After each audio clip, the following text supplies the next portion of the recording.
Okay, started. Yeah, thank you. So இந்த மாதிரி 13வது அத்தியாயத்தில் 5 பிரிவுகள் இருக்கிறத நம்ம வந்து பார்த்துட்டோம். ஸோ இப்போ 14வது அத்தியாயத்துக்குள்ள நம்ம வந்து போகலாம். இந்த 14வது அத்தியாயத்துடைய ஒரு சுருக்கம் என்ன அப்படின்னு சொன்னா, இந்த 14வது அத்தியாயம் வந்து 27 ஸ்லோகங்களை வந்து கொண்டிருக்கு. இந்த அத்தியாயம் 4 பிரிவுகளை வந்து பிரிக்கப்படுது. ஸோ ஃபர்ஸ்ட் முதல் 9 ஸ்லோகங்கள்ல கிருஷ்ணர் வந்து அர்ஜுனனுக்கு நம்ம எப்படி வந்து இந்த முக்குணங்கள்னால நம்ம செயல்படுறோம் அப்படிங்கிறத வந்து சொல்றாரு. ஏன் இந்த 14வது அத்தியாயத்துல கிருஷ்ணர் இந்த முக்குணங்களை பத்தி பேசணும் அப்படிங்கறத நம்ம வந்து தெரிஞ்சுக்கணும். ஏன்னா போன அத்தியாயத்துடைய கடைசியிலேயே வந்து கிருஷ்ணர் எப்படி வந்து இந்த உலகத்தை ஒருத்தர் வந்து பாக்குறாரு அப்படிங்கிறத வந்து சொன்னார். அந்த பரமாத்மா ஜீவாத்மா இதை பத்தின அந்த ஞானம் நமக்கு ஏன் இல்லை, ஏன் அதை நம்ம பார்க்க முடியல, ஏன் அதை புரிஞ்சுக்க முடியல, ஏன் ஆத்மா இந்த தேகம் அப்படிங்கிற இந்த களம், இந்த ஒரு பிளே கிரவுண்டுக்குள்ள இந்த ஆத்மா இங்கதான் இருக்கு, ஆனா கூட ஏன் நம்மளால புரிஞ்சுக்க முடியலங்கிறது அர்ஜுனனுக்கான ஒரு கேள்வி. அதனால வந்து பகவான் வந்து என்ன பண்றாரு, அதுக்கான காரணத்தை இந்த அத்தியாயத்துல வந்து சொல்றாரு. நல்லா ஞாபகம் வச்சுக்கணும். போன அத்தியாயத்துல வந்து அர்ஜுனன் கேட்டது, இந்த தேகத்தை அறியக்கூடியது யாரு, அது வந்து ஜீவாத்மாவா இல்ல பரமாத்மாவா அப்படின்னு இருக்கிறாங்களா, இது எல்லாமே அர்ஜுனனுக்கு இருக்கக்கூடிய ஒரு சந்தேகம். ஸோ அதை வந்து போன அத்தியாயத்துல கிருஷ்ணர் வந்து அர்ஜுனனுக்கு கிளாரிஃபை பண்ணாரு. தேகத்தை அறியக்கூடியவங்க 2 பேர் இருக்கிறாங்க, ஜீவாத்மா பரமாத்மா. அப்போ இந்த தேகத்துக்குள்ளதான் ஜீவாத்மா பரமாத்மான்னு 2 பேர் இருக்கிறாங்க. அப்படி இருந்தும் ஏன் ஜீவாத்மானால பரமாத்மாவை புரிஞ்சுக்க முடியல இல்லையா? ஏன்னா என் பக்கத்துல ஒருத்தர் உட்கார்ந்து இருக்கிறாரு. அந்த பக்கத்துல உட்கார்ந்து இருக்கிற நபரை பத்தி எனக்கு வந்து அவர் கருப்பா சிகப்பா ஒண்ணுமே எனக்கு தெரியல அப்படின்னு சொன்னா எப்படி? என் பக்கத்துலதான் இருக்கிறாரு, ஆனா கூட எனக்கு வந்து தெரிஞ்சுக்க முடியலன்னு சொன்னா, ஸோ அதுதான் வந்து இக்னரன்ஸ். அது எதனால வருதுங்கிறது தான் அர்ஜுனனுடைய ஒரு சந்தேகம். அதனாலதான் கிருஷ்ணர் வந்து அதுக்கு காரணம் நம்ம கிட்ட இருக்கக்கூடிய திரிகுணாஸ், முக்குணங்கள் அப்படின்னு சொல்லி கிருஷ்ணர் வந்து சொல்றாரு. அந்த முக்குணங்கள் நம்மளை எப்படி வந்து கண்ட்ரோல் பண்ணுதுங்கிறது தான் இந்த டோட்டல் சாப்டரு. அந்த முக்குணத்துடைய ஒரு கண்ட்ரோல்ல நம்ம எப்படி இருக்கிறோம், நம்மளுடைய சுபாவம்லாம் எப்படி இருக்கு, நம்ம எப்படி வந்து ஆக்டிவிட்டி பண்றோம், அதுக்கப்புறமா அதுல இருந்து எப்படி வெளியில வர்றது, இதுதான் இந்த கம்ப்ளீட் 14 சாப்டரோடைய ஒரு எசன்ஸ். ஸோ அதுல முதல்ல கிருஷ்ணர் 9 ஸ்லோகங்கள்ல வந்து இந்த முக்குணங்களை பத்தி சொல்றாரு. அதுக்கப்புறம் அந்த ஒவ்வொரு குணத்துடைய ஒரு நேச்சர் என்ன அப்படிங்கிறத 2வது பிரிவுல வந்து சொல்றாரு. ஸ்லோகம் 10ல இருந்து 13 வரைக்கும் ஒரு அந்த குணத்துக்கான ஒரு சுபாவம் என்ன அப்படிங்கிறத நம்ம தெரிஞ்சுக்கணும். அப்படின்னா அப்ப நம்ம என்ன பண்ண முடியும், அந்த சுபாவத்துடைய ஒரு தாக்கத்துல இருந்து நம்மளால வந்து தப்பிக்க முடியும், இல்ல அதை வந்து கண்ட்ரோல் பண்ண முடியும். நல்லது எதுன்னு தெரிஞ்சு அதை நம்மளால வந்து என்ன பண்ண முடியும், வளர்த்துக்க முடியும். ஸோ இந்த மாதிரி பல விஷயங்களுக்கு வந்து அது உதவிகரமா இருக்கு. அதனால ஒவ்வொரு குணத்தோடைய ஒரு நேச்சர், ஒரு சுபாவம் என்ன அப்படிங்கிறது தெரிஞ்சா நம்ம என்ன பண்ண முடியும், அதுக்கேற்ற மாதிரி நம்ம வந்து வேலை செய்ய முடியும். ஸோ அதனால 2வது பிரிவுல அது வந்து சொல்றாரு. அதுக்கப்புறம் 3வது பிரிவுல வந்து குணங்களுக்குள்ளேயே செயல்பட்டு மனிதம். நம்ம எப்படி இந்த முக்குணத்தினாலேயே முக்குணங்களுக்குள்ள நம்ம வந்து செயல்பட்டு இந்த பௌதிக உலகத்திலேயே நம்ம வந்து ஒரு கண்டிஷன்டு நேச்சர், கண்டிஷன் சோலா நம்ம இருக்கிறோம். அதனாலேயே எப்படி இந்த பௌதிக உலகத்துக்குள்ளேயே நம்ம திரும்ப திரும்ப பிறந்து இறந்து சுத்திக்கிட்டு இருக்கோம் அப்படிங்கிறதையும் இந்த அத்தியாயத்துல இந்த 3வது பிரிவுல வந்து சொல்றாரு. 4வது பிரிவுல இந்த முக்குணத்தை எப்படி நம்ம தாண்டறது அப்படிங்கிறத வந்து கிருஷ்ணர் வந்து சொல்றாரு. கண்டிப்பா இந்த அத்தியாயம் என்னடா அது ஏதோ முக்குணம்ங்கிறாரு, இது நமக்கு வந்துட்டு ரெலவெண்டா இருக்குமா இருக்காதா அப்படின்னு சொல்லி செஞ்சு யோசிக்கோங்க. கண்டிப்பா பகவத்கீதையில எது சொல்லியிருந்தாலும் அது நமக்கு வந்துட்டு ரெலவெண்டா தான் இருக்கும். அது இன்னைக்குன்னு இல்லை, இன்னும் 5000 வருஷம் 10,000 வருஷம் ஆனா கூட இந்த பகவத்கீதா எப்பவும் ரெலவெண்டாவே இருக்கும். அதுல எந்த விதமான ஒரு சந்தேகமும் கிடையாது. கண்டிப்பா இதுவும் நம்மளுடைய வாழ்க்கைக்கு பிரயோஜனமா தான் இருக்கும். நம்ம இந்த அத்தியாயத்தை வந்து பார்க்க பார்க்க நமக்கே புரியாது. ஓகே, ஸோ முதல்ல கிருஷ்ணர் 9வது ஸ்லோகத்துல இந்த முக்குணத்துடைய ஒரு முக்குணம்னா என்ன அப்படிங்கறத இங்க வந்து சொல்றாரு. சத்வம் சுகே சஞ்சயதி பிரஜா கர்மணி பாரத ஞானம் ஆவృత్యது தம பிரமாதே சஞ்சயத்யுத பரதனின் மைந்தனே, சத்துவகுணம் இன்பத்தினாலும் ரஜோகுணம் செயல்களின் பலன்களினாலும் கட்டுப்படுத்தப்படுகின்றன. ஞானத்தை மறைக்கும் தமோகுணம் பைத்தியக்காரத்தனத்தினால் பந்தப்படுகின்றது. ஸோ இதுதான் வந்து கிருஷ்ணர் இந்த 3 குணத்துடைய ஒரு அவுட்லைன் வந்து கொடுக்குறாரு.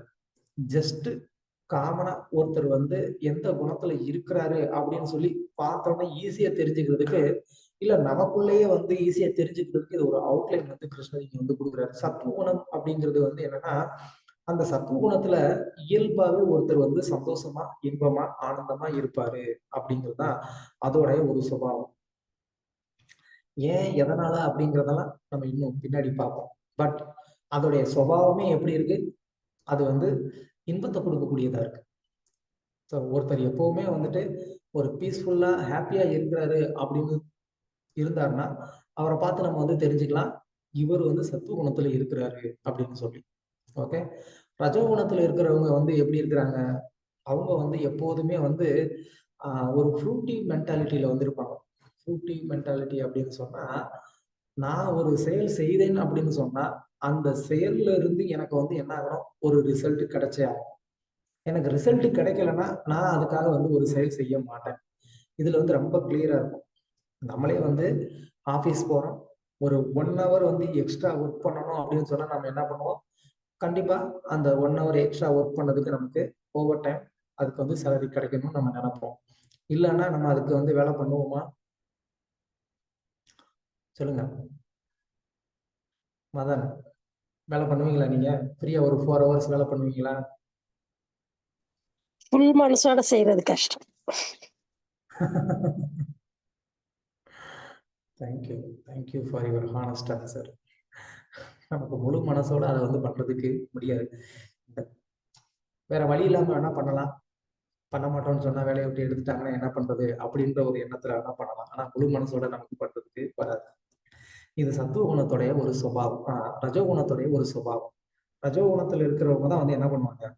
தாங்கள் செய்யக்கூடிய அந்த செயலுக்கான ஒரு பலன் வேணும் அப்படின்னு சொல்லி அதுல ரொம்ப கான்சன்ட்ரேஷனா அதுல இருப்பாங்க. கான்சியஸா இருப்பாங்க. நான் இது பண்ணேன், எனக்கு கண்டிப்பா இது கிடைக்கணும் அப்படின்னு சொல்லிட்டு. சிம்பிளான ஒரு எக்ஸாம்பிள் சொல்லணும்னு சொன்னா, ஆ உங்களுக்கெல்லாம் இந்த எக்ஸ்பீரியன்ஸ் இருக்கா என்னன்னு தெரியாது. பட் தமிழ்நாட்டுல சில கிராமங்கள்ல வந்து பார்த்தீங்க அப்படின்னு சொன்னா, கல்யாணம் வந்து நடக்கும். கல்யாணம் நடக்கும்போது என்ன பண்ணுவாங்க? அந்த மொய் எழுதுறதுன்னு சொல்லுவாங்க. எல்லாருக்கும் தெரியும்னு நெனைக்கிறேன். மொய் எழுதுறது. அது வந்து இப்போ ஒருத்தவங்க கல்யாணத்து வீட்டுக்கு போயிட்டு என்ன பண்ணுவாங்க?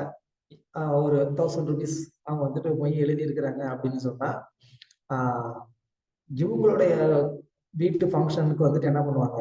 இவங்க வந்து ஒரு நோட் வச்சிருப்பாங்க ஆல்ரெடி. நான் எவ்வளவு குடுத்துருக்கிறேன், யார் யாருக்கு அப்படின்னு சொல்லி. அந்த ஃபங்ஷன் அப்போ திரும்ப நம்ம செஞ்ச அதே அந்த அமௌண்ட் வந்து ரிட்டர்ன் வந்திருக்கா அப்படின்னு சொல்லி செக் பண்ணுவாரு. இப்போ உதாரணத்துக்கு மதன் வந்து எங்க வீட்டு ஒரு கல்யாணத்துக்கு வந்தார். அவர் வந்து ₹1000 அத வந்து குடுத்துருக்கிறாரு. திரும்ப இப்ப மதன் வீட்ல ஏதோ ஒரு கல்யாணம். நான் போறேன்.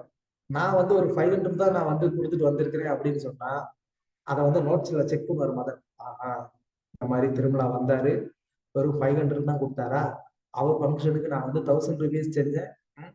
அடுத்த தடவ அவங்க வீட்டு ஃபங்ஷன் நான் எதுவும் செய்ய மாட்டேன். அப்படின்னு சொல்லிட்டு என்ன பண்ண மாட்டோம்? செய்ய மாட்டோம். அவர் அப்படி பண்ணுவாருங்கிறதில்ல. இது ஊர்ல நடக்கிற விஷயத்த வந்து சொல்றேன்.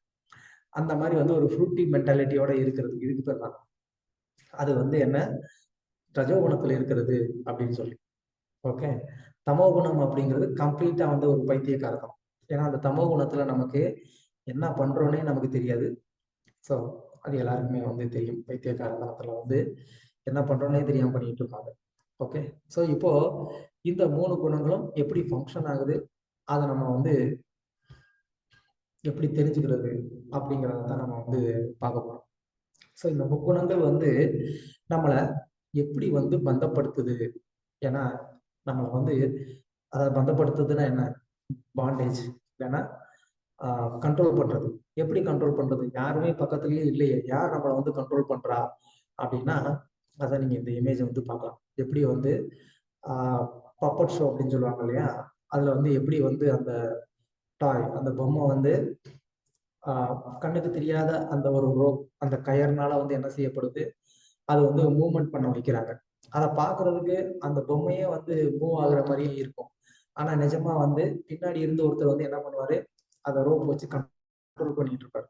ஸோ அது மாதிரி இந்த முக்குணங்கள் வந்து என்ன பண்ணுது, அதை நம்மளை கண்ட்ரோல் பண்ணுது. சத்துவகுணம், ரஜோகுணம், தமோகுணம் 3மே நம்மளை வந்து பந்தப்படுத்த தான் செய்யுது. அதுல எந்த விதமான ஒரு சந்தேகமும் கிடையாது. அதோடைய அந்த ஒரு கண்ட்ரோலுக்கு ஏத்த மாதிரி நம்ம என்ன பண்றோம், நம்ம செயல்படுறோம். சில நேரம் சந்தோஷமா இருக்கிறோம், சில நேரம் துக்கமா இருக்கிறோம், சில நேரம் கோபமா இருக்கிறோம். ஸோ இந்த மாதிரி நமக்கு அந்த முக்குணங்களுடைய ஒரு தாக்குதல் எப்போதுமே இருக்கு.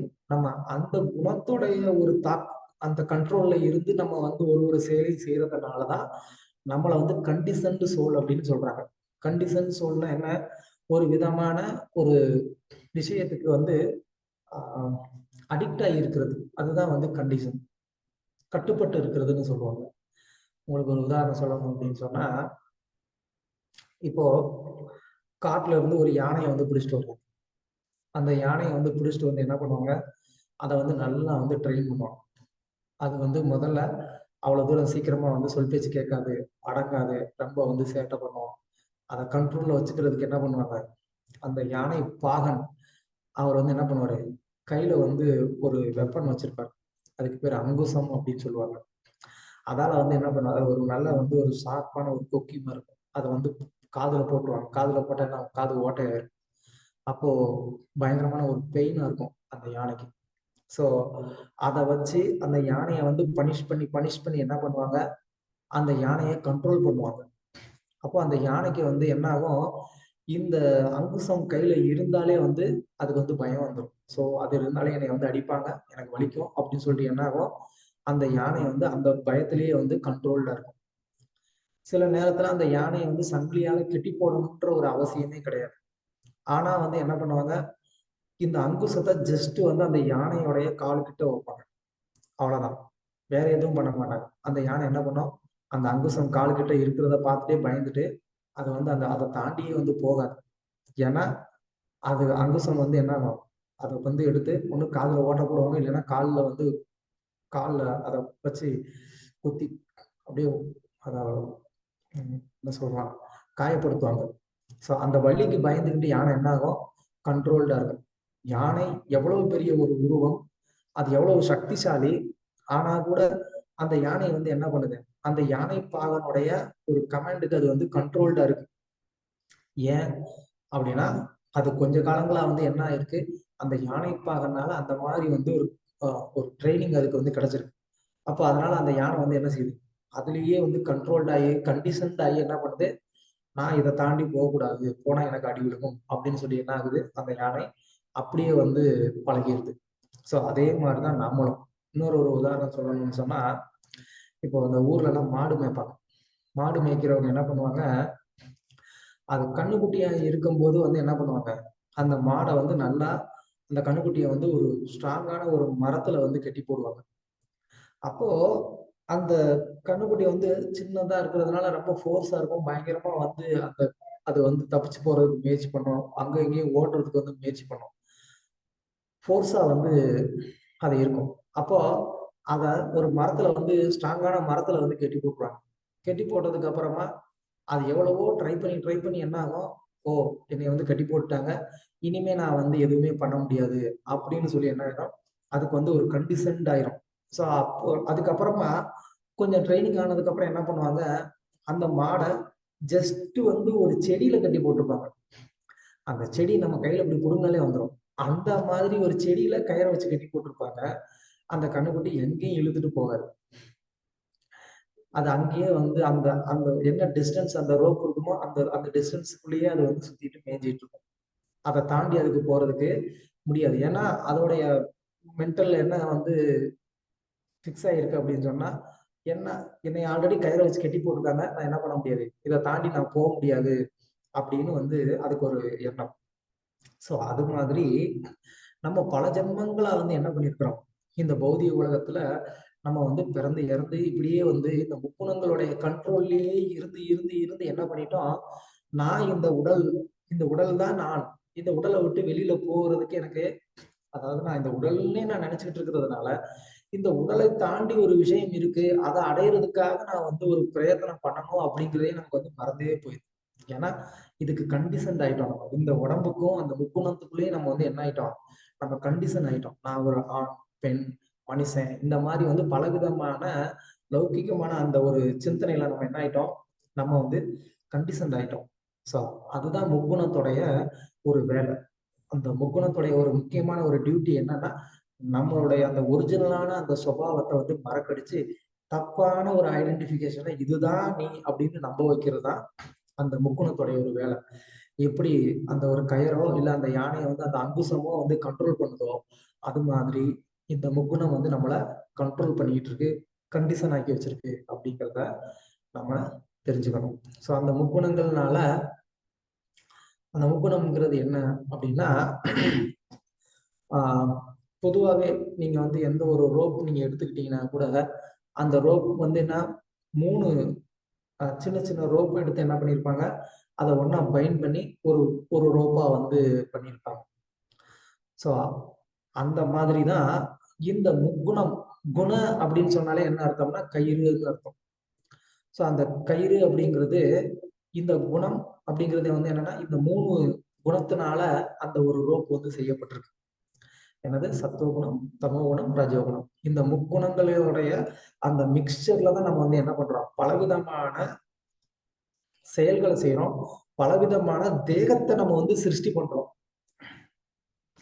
ஆக்சுவலா பலவிதமான தேகத்தை வந்து சிருஷ்டி பண்றது யாருன்னா பகவான் கிடையாது. ஆமா, பகவான் கிடையாது அப்படின்னா அவர் சிருஷ்டி பண்ணலையான்னு கேட்காதீங்க. தேகத்தை மேனுஃபேக்சரிங் பண்றது பகவான்.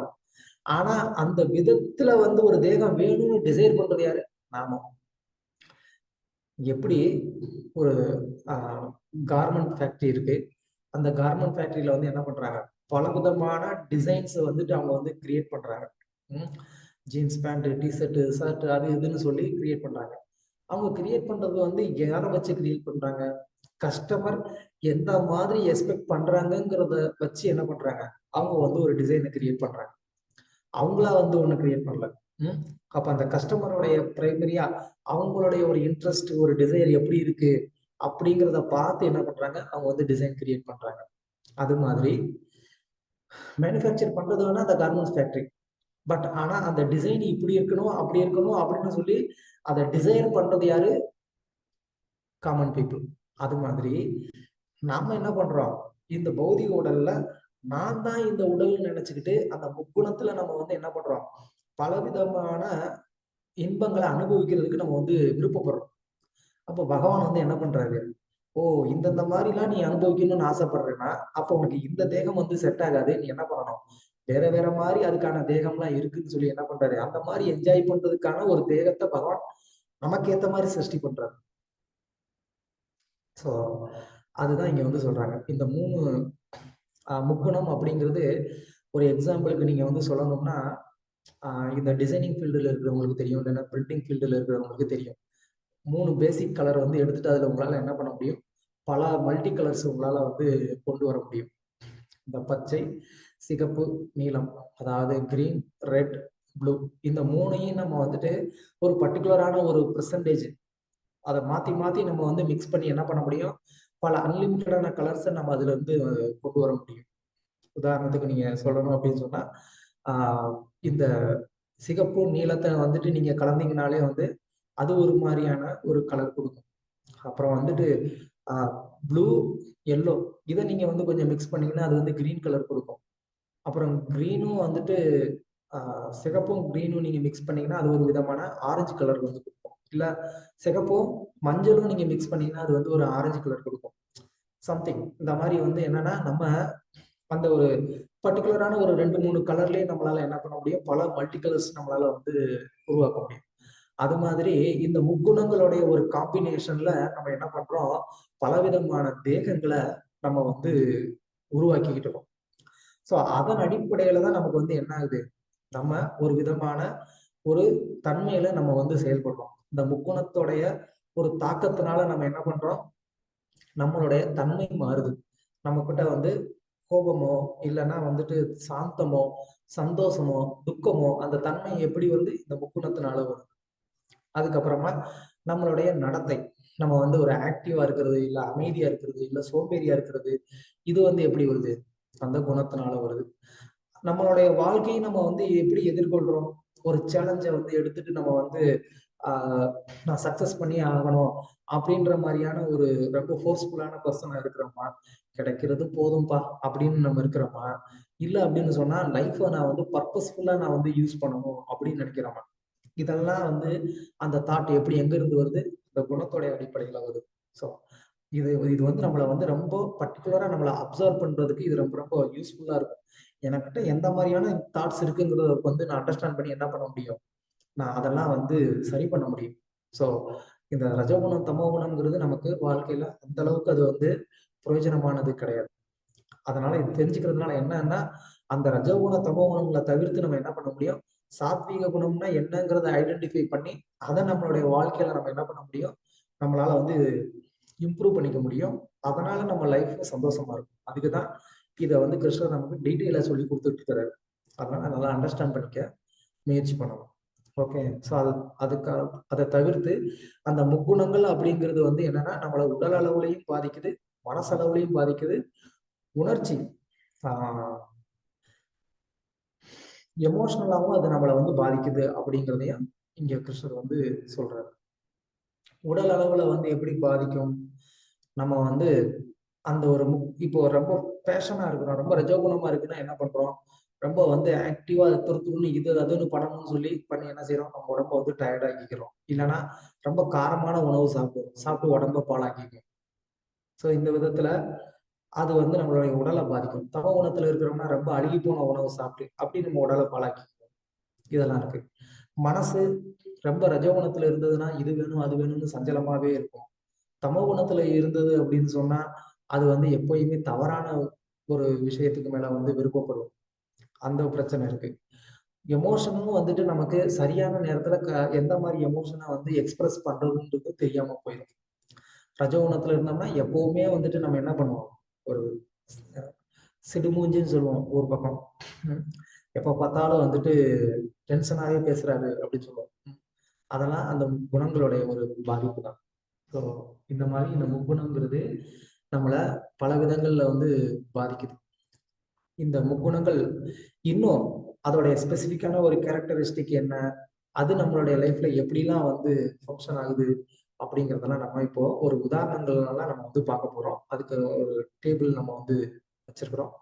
அதை அதை பார்க்கறதுக்கு முன்னாடி இந்த ஒரு உதாரணங்களை நம்ம பார்த்துட்டு அந்த டேபிளை பார்த்தோம்னா நமக்கு வந்து புரியும். ஸோ இங்க வந்து ஒரு 3 குடும்பத்தை பத்தி நம்ம வந்து பார்க்க போறோம். அதுல இருந்து இந்த முக்குணங்கள்னால இந்த முக்குணங்களை பேஸ் பண்ணி எப்படி அந்த ஃபேமிலி வந்து ஃபங்க்ஷன் ஆகிட்டு இருக்குங்கிறத நம்ம தெரிஞ்சுக்கிட்டோம்னா, ஸோ நம்ம ஃபேமிலி எப்படி இதுல எங்க ஃபிட் ஆகுதுன்னு தெரிஞ்சுக்கிட்டு நம்ம அதை கரெக்ட் பண்றதுக்கு நமக்கு யூஸ்ஃபுல்லா இருக்கும். ஸோ இது வந்து ஒரு ஒரு குடும்பம், ரொம்ப சாதாரணமான ஒரு மிடில் கிளாஸ் ஃபேமிலி. இவங்க வந்துட்டு ரொம்ப எளிமையான ஒரு வாழ்க்கையை வந்து வாழக்கூடியவங்க, அமைதியான ஒரு வாழ்க்கையை வாழக்கூடியவங்க. இவங்களுடைய நடவடிக்கை எல்லாமே வந்து ரொம்ப சாந்தமா இருக்கும். அவங்களுடைய உணவு பழக்க வழக்கங்கள் எல்லாமே வந்து ரொம்ப சாத்வீகமானதா இருக்கும். அதனால இவங்க வாழ்க்கையில என்ன பண்ணணுங்கிறத வந்து என்ன பண்றாங்க, ரொம்ப தெளிவா வந்து யோசிச்சு அதை வந்து செயல்படுத்துறாங்க. இது வேணும் அது வேணும்ன்ற ஒரு அதிக பேராசையோ இல்லைன்னா வந்துட்டு ஆஹ் கடினமான உழைப்பு அப்படிங்கிறதுக்கு மேலலாம் இவங்களுக்கு வந்துட்டு ஒரு விருப்பம் இல்லை. எது வந்து நம்மளுடைய திறமைக்கு ஏத்த மாதிரி கடவுளோட கருணையினால நமக்கு கிடைக்குதோ கிடைக்கிறதுல திருப்தியா இருப்போம் அப்படின்னு சொல்லி இருக்கக்கூடிய ஒரு ஃபேமிலி. இவங்க வந்து ஒரு பொழுதுபோக்குன்னா என்ன மாதிரி பண்ணுவாங்க, இவங்க வந்து நல்லா ஒரு அறிவை வளர்க்கக்கூடிய ஒரு விஷயங்களை வந்து கத்துக்கிறதுல ரொம்ப ஆர்வமா இருப்பாங்க. அவங்களுக்கு கிடைக்கக்கூடிய அந்த நேரத்தை அந்த மாதிரி செலவிடுவாங்க. நல்ல ஆன்மீக இலக்கியங்கள் படிக்கலாம், இல்லைன்னா வந்து பொது அறிவை வளர்த்துக்கிறதுக்கான சில புஸ்தகங்களை அவங்க வந்து படிக்கலாம். இந்த மாதிரி என்ன பண்றாங்க, இவங்களுக்கு கிடைக்கக்கூடிய இந்த நேரத்தெல்லாம் வந்து ரொம்ப பிரயோஜனமானதா வந்து கழிக்கிறாங்க. ஸோ இது ஒரு ஃபேமிலி. அடுத்து இன்னொரு ஃபேமிலி இருக்கிறாங்க. இந்த ஃபேமிலி வந்து கொஞ்சம் ஹை கிளாஸ் ஃபேமிலி. இவங்க வாழ்றதே வந்து ஒரு சிட்டியில தான். இவங்களுடைய கணவர் மனைவி இவங்க 2 பேருமே வந்துட்டு வேலை செய்யக்கூடியவங்க. குழந்தைகள்லாம் வந்துட்டு என்ன பண்றாங்க ஏது பண்றாங்கன்னு பாக்குறதுக்கு கூட இவங்களுக்கு வந்து டைம் கிடையாது. இவங்க வந்து கம்ப்ளீட்டா 5 days இல்ல 6 days வந்து ஒர்க்குன்னு சொல்லி இருக்கக்கூடியவங்க. அதனால குழந்தைங்களுக்கு மேல கூட வந்து அந்த அளவுக்கு கவனிக்கிறதுக்கு இவங்களுக்கு டைம் கிடையாது. ஹாலிடே கிடைச்சா வீக்கெண்ட்ல கிடைக்கும். வீக்கெண்ட்ல ஹாலிடே கிடைச்சா என்ன பண்ணுவாங்க, எங்கேயாவது ட்ரிப் போயிடுவாங்க ஒரு ரிலாக்ஸேஷனுக்காக அப்படின்னு சொல்லிட்டு. அதுக்கப்புறமா வீட்டு வேலையெல்லாம் வந்து பார்த்துக்கிறதுக்கு யாராவது ஒரு வேலையாளுங்களை போட்டு வந்து வேலையை பார்ப்பாங்க. குழந்தைங்கள பார்த்துக்கிறதுக்கு வந்து டியூஷன் அனுப்பிச்சிருவாங்க. இந்த மாதிரிலாம் வந்து வேலை பண்ணிட்டு இருப்பாங்க. இவங்களுக்கு பொழுதுபோக்கு அப்படின்னு சொன்னா சினிமா, அப்புறமா பிக்னிக் போறது, இல்லைன்னா பார்ட்டிக்கு போறது, இந்த இதுதான் இவங்களுக்கு தெரிந்த ஒரு பொழுதுபோக்கு. நல்ல விஷயங்கள்ல இவங்க வந்து பொழுதை போக்கணும்னு வந்து விருப்பப்பட மாட்டாங்க. இந்த மாதிரியான ஒரு விஷயம் தான் இவங்களுக்கு வந்து ரொம்ப பிடிக்கும். ஒரு பேஷனா எப்பவுமே வந்துட்டு ஆஹ் என்னது வீட்டுக்கு வந்துட்டு கார் வேணும், அது வேணும், இது வேணும்னு சொல்லி என்ன பண்ணியிருப்பாங்க, நிறைய லோன் போட்டு வச்சிருப்பாங்க. அந்த லோன் எல்லாம் எப்படி நம்ம வந்து அடைக்கிறது, அதுக்கப்புறமா இன்னும் வந்து எப்படி நல்லா ஒரு பெரிய வேலை பண்றது, இல்லைன்னா பிசினஸ் பண்றது, எப்படி நான் இன்னும் வந்து இன்கம்மை வந்து இன்க்ரீஸ் பண்றது அப்படிங்கிற அந்த ஒரு சிந்தனையிலேயே தான் இவங்க இருப்பாங்க. அதுதான் இவங்களுடைய ஒரு லைஃப் ஸ்டைல். ஓகே, இன்னொருத்தவங்க இருக்கிறாங்க. இவங்களுடைய லைஃப் வந்துட்டு ரொம்ப ரொம்ப வந்து ஒரு லேசியான ஒரு லைஃப். எந்த ஒரு விஷயத்தையுமே வந்துட்டு சாதிக்கணுன்ற ஒரு எண்ணமும் இருக்காது. இல்ல கிடைக்கிறதுல திருப்தியா இருக்கணுங்கிற அந்த ஒரு சுபாவமும் இருக்காது. இவங்களுக்கு வந்து எப்போதும் வந்து ஒரு ஏக்கம் இருந்துகிட்டே இருக்கும். நமக்கு இது கிடைக்கலையே, நம்ம இதை பண்ணலையே அப்படின்னு.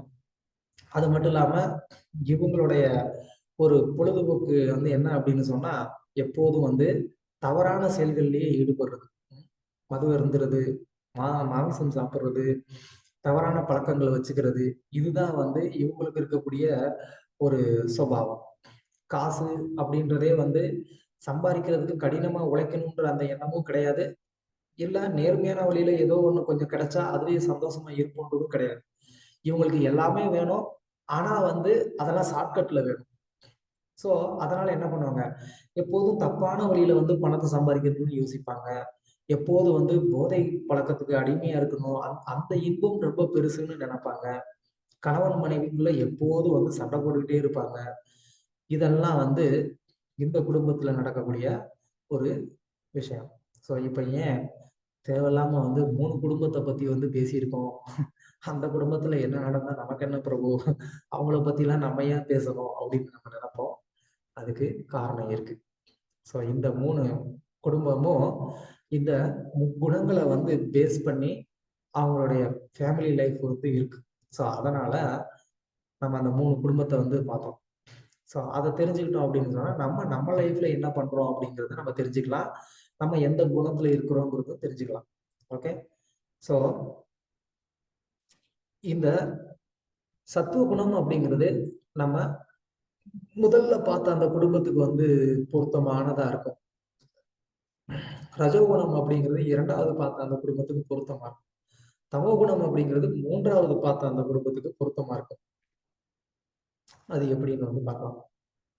முதல்ல நான் சொன்ன மாதிரி அவங்களுடைய வேலை வேலை நேரத்தை போற தவிர மற்ற நேரங்கள்ல எல்லாம் அவங்க என்ன பண்றாங்க, அவங்க வந்து புஸ்தகங்கள் படிக்கிறாங்க. எந்த மாதிரியான ஒரு புஸ்தகங்கள் படிக்கிறாங்க, உற்சாகமூட்டக்கூடிய சுயசரிதை, அதாவது வந்துட்டு ஆஹ் ஆன்மீகமான இலக்கியங்கள், நான் ஏற்கனவே சொன்ன மாதிரி அந்த ஜென்ரல் நாலேஜை வந்து இம்ப்ரூவ் பண்ணிக்கிற மாதிரியான புஸ்தகங்கள், அந்த மாதிரி தான் வந்து சத்துவ குணத்துல இருக்கிறவங்களுக்கு இன்ட்ரெஸ்ட் இருக்கும். அந்த மாதிரி புஸ்தகங்களை படிக்கிறது. ரஜோகுணத்துல இருக்கிறவங்களுக்கு அந்த ரொம்ப வந்து த்ரில்லிங்கான ஒரு நாவல் அது படிக்கிறது, கிரைம் ஸ்டோரி, இந்த மாதிரி இதெல்லாம் படிக்கிறதுல அவங்களுக்கு வந்து ரொம்ப ரொம்ப வந்து இன்ட்ரெஸ்டா இருக்கும். இது அந்த 2வது ஃபேமிலியில இருக்கிறவங்கலாம் இந்த மாதிரியான ஒரு இன்ட்ரெஸ்ட் இருக்கக்கூடியவங்க. அவங்களாம் ரஜோகுணத்துல இருக்கிறாங்க. தமோ குணத்துல இருக்கிறவங்க வந்துட்டு என்ன பண்றாங்க, எப்போதும் வந்துட்டு புலனின்பத்தை பத்தி மட்டுமே தான் வந்து யோசிச்சுட்டே இருப்பாங்க. அதுக்கான விஷயங்களையே தான் வந்து தெரிஞ்சுக்கணும்னு நினைப்பாங்க. இன்னைக்கு ஆன்லைன்ல நிறைய அதுக்கான ஒரு விஷயங்கள்லாம் இருக்கு. ஸோ அதை பத்தி தேடி தேடி படிக்கிறதுல அவங்களுக்கு வந்து ரொம்ப இன்ட்ரெஸ்டா இருக்கும். அதுக்கப்புறம் வேலை அப்படின்னு பார்த்தா ரொம்ப சாத்வீகமான ஒரு வேலை தான் அவங்களுக்கு பிடிக்கும். ரொம்ப ஒரு ரஷ்ஷா பண்ணக்கூடிய அந்த வேலையெல்லாம் அவங்களுக்கு வந்து பிடிக்காது. சாத்வீகமா இருக்கக்கூடிய ஒரு வேலை, எக்ஸாம்பிளுக்கு நீங்க வந்து ஒரு டீச்சர் வேலை அப்படின்னு சொல்லி அந்த மாதிரி ஒரு சாத்வீகமான ஒரு வேலை பண்ணி அதுல என்ன கிடைக்குதோ அதுல வந்து சாட்டிஸ்ஃபைடா இருப்பாங்க. இந்த எக்ஸ்பீரியன்ஸ் நம்மளே வந்து பார்த்துருக்கலாம், நமக்கு அனுபவம் இருக்கும். நம்ம பக்கத்து வீட்டுல இருக்கிறவங்க கூட இந்த மாதிரி மேக்சிமம் கவர்மெண்ட் ஸ்டாஃபா இருக்கிறவங்க எல்லாம் வந்து சாட்டிஸ்ஃபைடா இருப்பாங்க. அவங்களுக்கு வந்து ஒரு ஃபிக்ஸ்டான ஒரு சேலரி. நிறைய பேர் நம்மளுடைய நாட்டுல பார்க்கலாம், கவர்மெண்ட் வேலைக்கு வந்து ரொம்ப ஒரு முக்கியத்துவம் கொடுப்பாங்க. அட்லீஸ்ட் முன்னாடி என்னுடைய ஜெனரேஷன் வரைக்காவது வந்துட்டு இந்த கவர்மெண்ட் வேலைக்கு ரொம்ப ரொம்ப முக்கியத்துவம் கொடுப்பாங்க. ஏன்னா வேலையில ஜாயின் பண்ணிட்டோம்னா நமக்கு எந்த விதமான ஒரு பயமும் கிடையாது. நமக்கு ரிட்டையர்மெண்ட் ஆகுற வரைக்கும் நம்மளை வேலையை விட்டு எடுத்துருவாங்கங்கிற ஒரு பயமும் கிடையாது. ஃபிக்ஸ்டான ஒரு சேலரி இருக்கும். ஒரு சேஃப்டியான ஒரு ஃபேமிலியை ரன் பண்றது அது கரெக்டா இருக்கும் அப்படின்னு சொல்லி பலர் இருக்கிறது நம்மளே வந்து பார்த்திருப்போம். இது வந்து என்னன்னா, இது ஒரு சாத்வீக குணத்துடைய ஒரு நேச்சர். சோம்பேறி கிடையாது அவங்க. ஆனா சாத்வீகமா என்ன பண்ணா போதுமோ அது அந்த மாதிரி வேலை பண்ணா போதும்னு இருக்கக்கூடியவங்க. ரஜோகுணத்துல இருக்கிற ஆளுங்க எப்படி இருக்காங்க? அவங்களுக்கு வந்து பணம் எவ்வளவுதான் வந்து கிடைச்சாலும் பத்தாது. இன்னும் வேணும், இன்னும் வேணும்னு என்ன பண்ணுவாங்க? பயங்கரமா வந்து ஒர்க் பண்ணிக்கிட்டே இருப்பாங்க. ஒரு நாளைக்கு 24 ஹவர்ஸுக்கு என்ன பண்ணுவாங்க? 48 ஹவர்ஸ்ல வந்து ஒர்க் பண்ணுவாங்க. அது எப்படி 24 ஹவர்ஸ்ல 48 ஹவர்ஸ் ஒர்க் பண்ண முடியும்னு வந்து கேட்காதீங்க. டபுள் ஒர்க்கு வந்து பண்ணுவாங்க. ஒரு நேரத்துல 2 பேர் பண்ணக்கூடிய வேலையை அவங்க வந்து பண்ணுவாங்க. ஸோ இதுவும் நம்ம வந்து பார்த்திருப்போம். உதாரணத்துக்கு இப்போ சாஃப்ட்வேர் கம்பெனிலலாம் நம்ம வந்து பார்த்தோம்னா, அவங்களுக்கு ஒரு ஷிஃப்ட் வந்து ஒர்க் பண்ற மாரி இருக்கும். அவங்க என்ன பண்ணுவாங்க? டபுள் ஷிஃப்ட் பண்ணுவாங்க, இல்ல ட்ரிபிள் ஷிஃப்ட் பண்ணுவாங்க. ஏன்னா, இன்னும் வந்து நல்லா வேலை பண்ணி பணம் சம்பாதிக்கணும், சம்பாதிக்கணும் அப்படின்னு சொல்லி இருக்கக்கூடியது ஒரு ரஜோகுணம். ஸோ அதுதான் நம்ம பார்த்த 2வது ஃபேமிலி. 3வது ஃபேமிலியில இருக்கிறவங்க என்ன பண்றாங்க? அவங்க வந்து எப்போதும் போதை பழக்கத்திலேயே இருக்கணும்னு வந்து அதுக்காகவே அவங்க வேலை பண்ணா கூட அதுக்காக தான். ஏதோ வந்து ஒரு வேலை பண்ணி சம்பாதிப்பாங்க. கொஞ்சம் பணம் கிடைச்சா கூட என்ன பண்ணுவாங்க? அத வந்து சென்ஸ் கிராட்டிஃபிகேஷன்ல வந்து காலி பண்ணிருவாங்க. அவங்களுக்கு வந்து ஒண்ணு ட்ரிங்க் பண்ணணும், கஞ்சா அடிக்கணும், இல்லன்னா ஏதாவது வந்து பொண்ணுங்களோட சவகாசம் வச்சுக்கணும். பொண்ணா இருந்தா ஆணுங்களோட சவகாசம் வச்சுக்கணும். இப்படிதான் வந்து அவங்களுடைய ஒரு லைஃப் ஸ்டைலே வந்து இருக்கும். ஆஹ் அது ரொம்ப சர்ப்ரைசிங்கான ஒரு விஷயம் தமிழ்நாட்டுல வந்து நடந்தது. அது வந்து பத்திரிகையில கூட வந்தது. என்ன அப்படின்னு சொன்னா, ஆஹ் ஒரு ஹை கிளாஸ் ஃபேமிலி சர்க்கிள் இருக்கு. அவங்கலாம் வந்து என்ன பண்றாங்க, வீக்கெண்ட் ஆச்சு அப்படின்னு சொன்னா ஒரு பர்டிகுலரான ஒரு பிளேஸ்ல வந்து அசெம்பிள் ஆகுறாங்க. ஓகே. அசெம்பிள் ஆனதுக்கு அப்புறமா என்ன பண்றாங்க, அவங்க எல்லாருமே வந்து கார்ல தான் வந்திருப்பாங்க.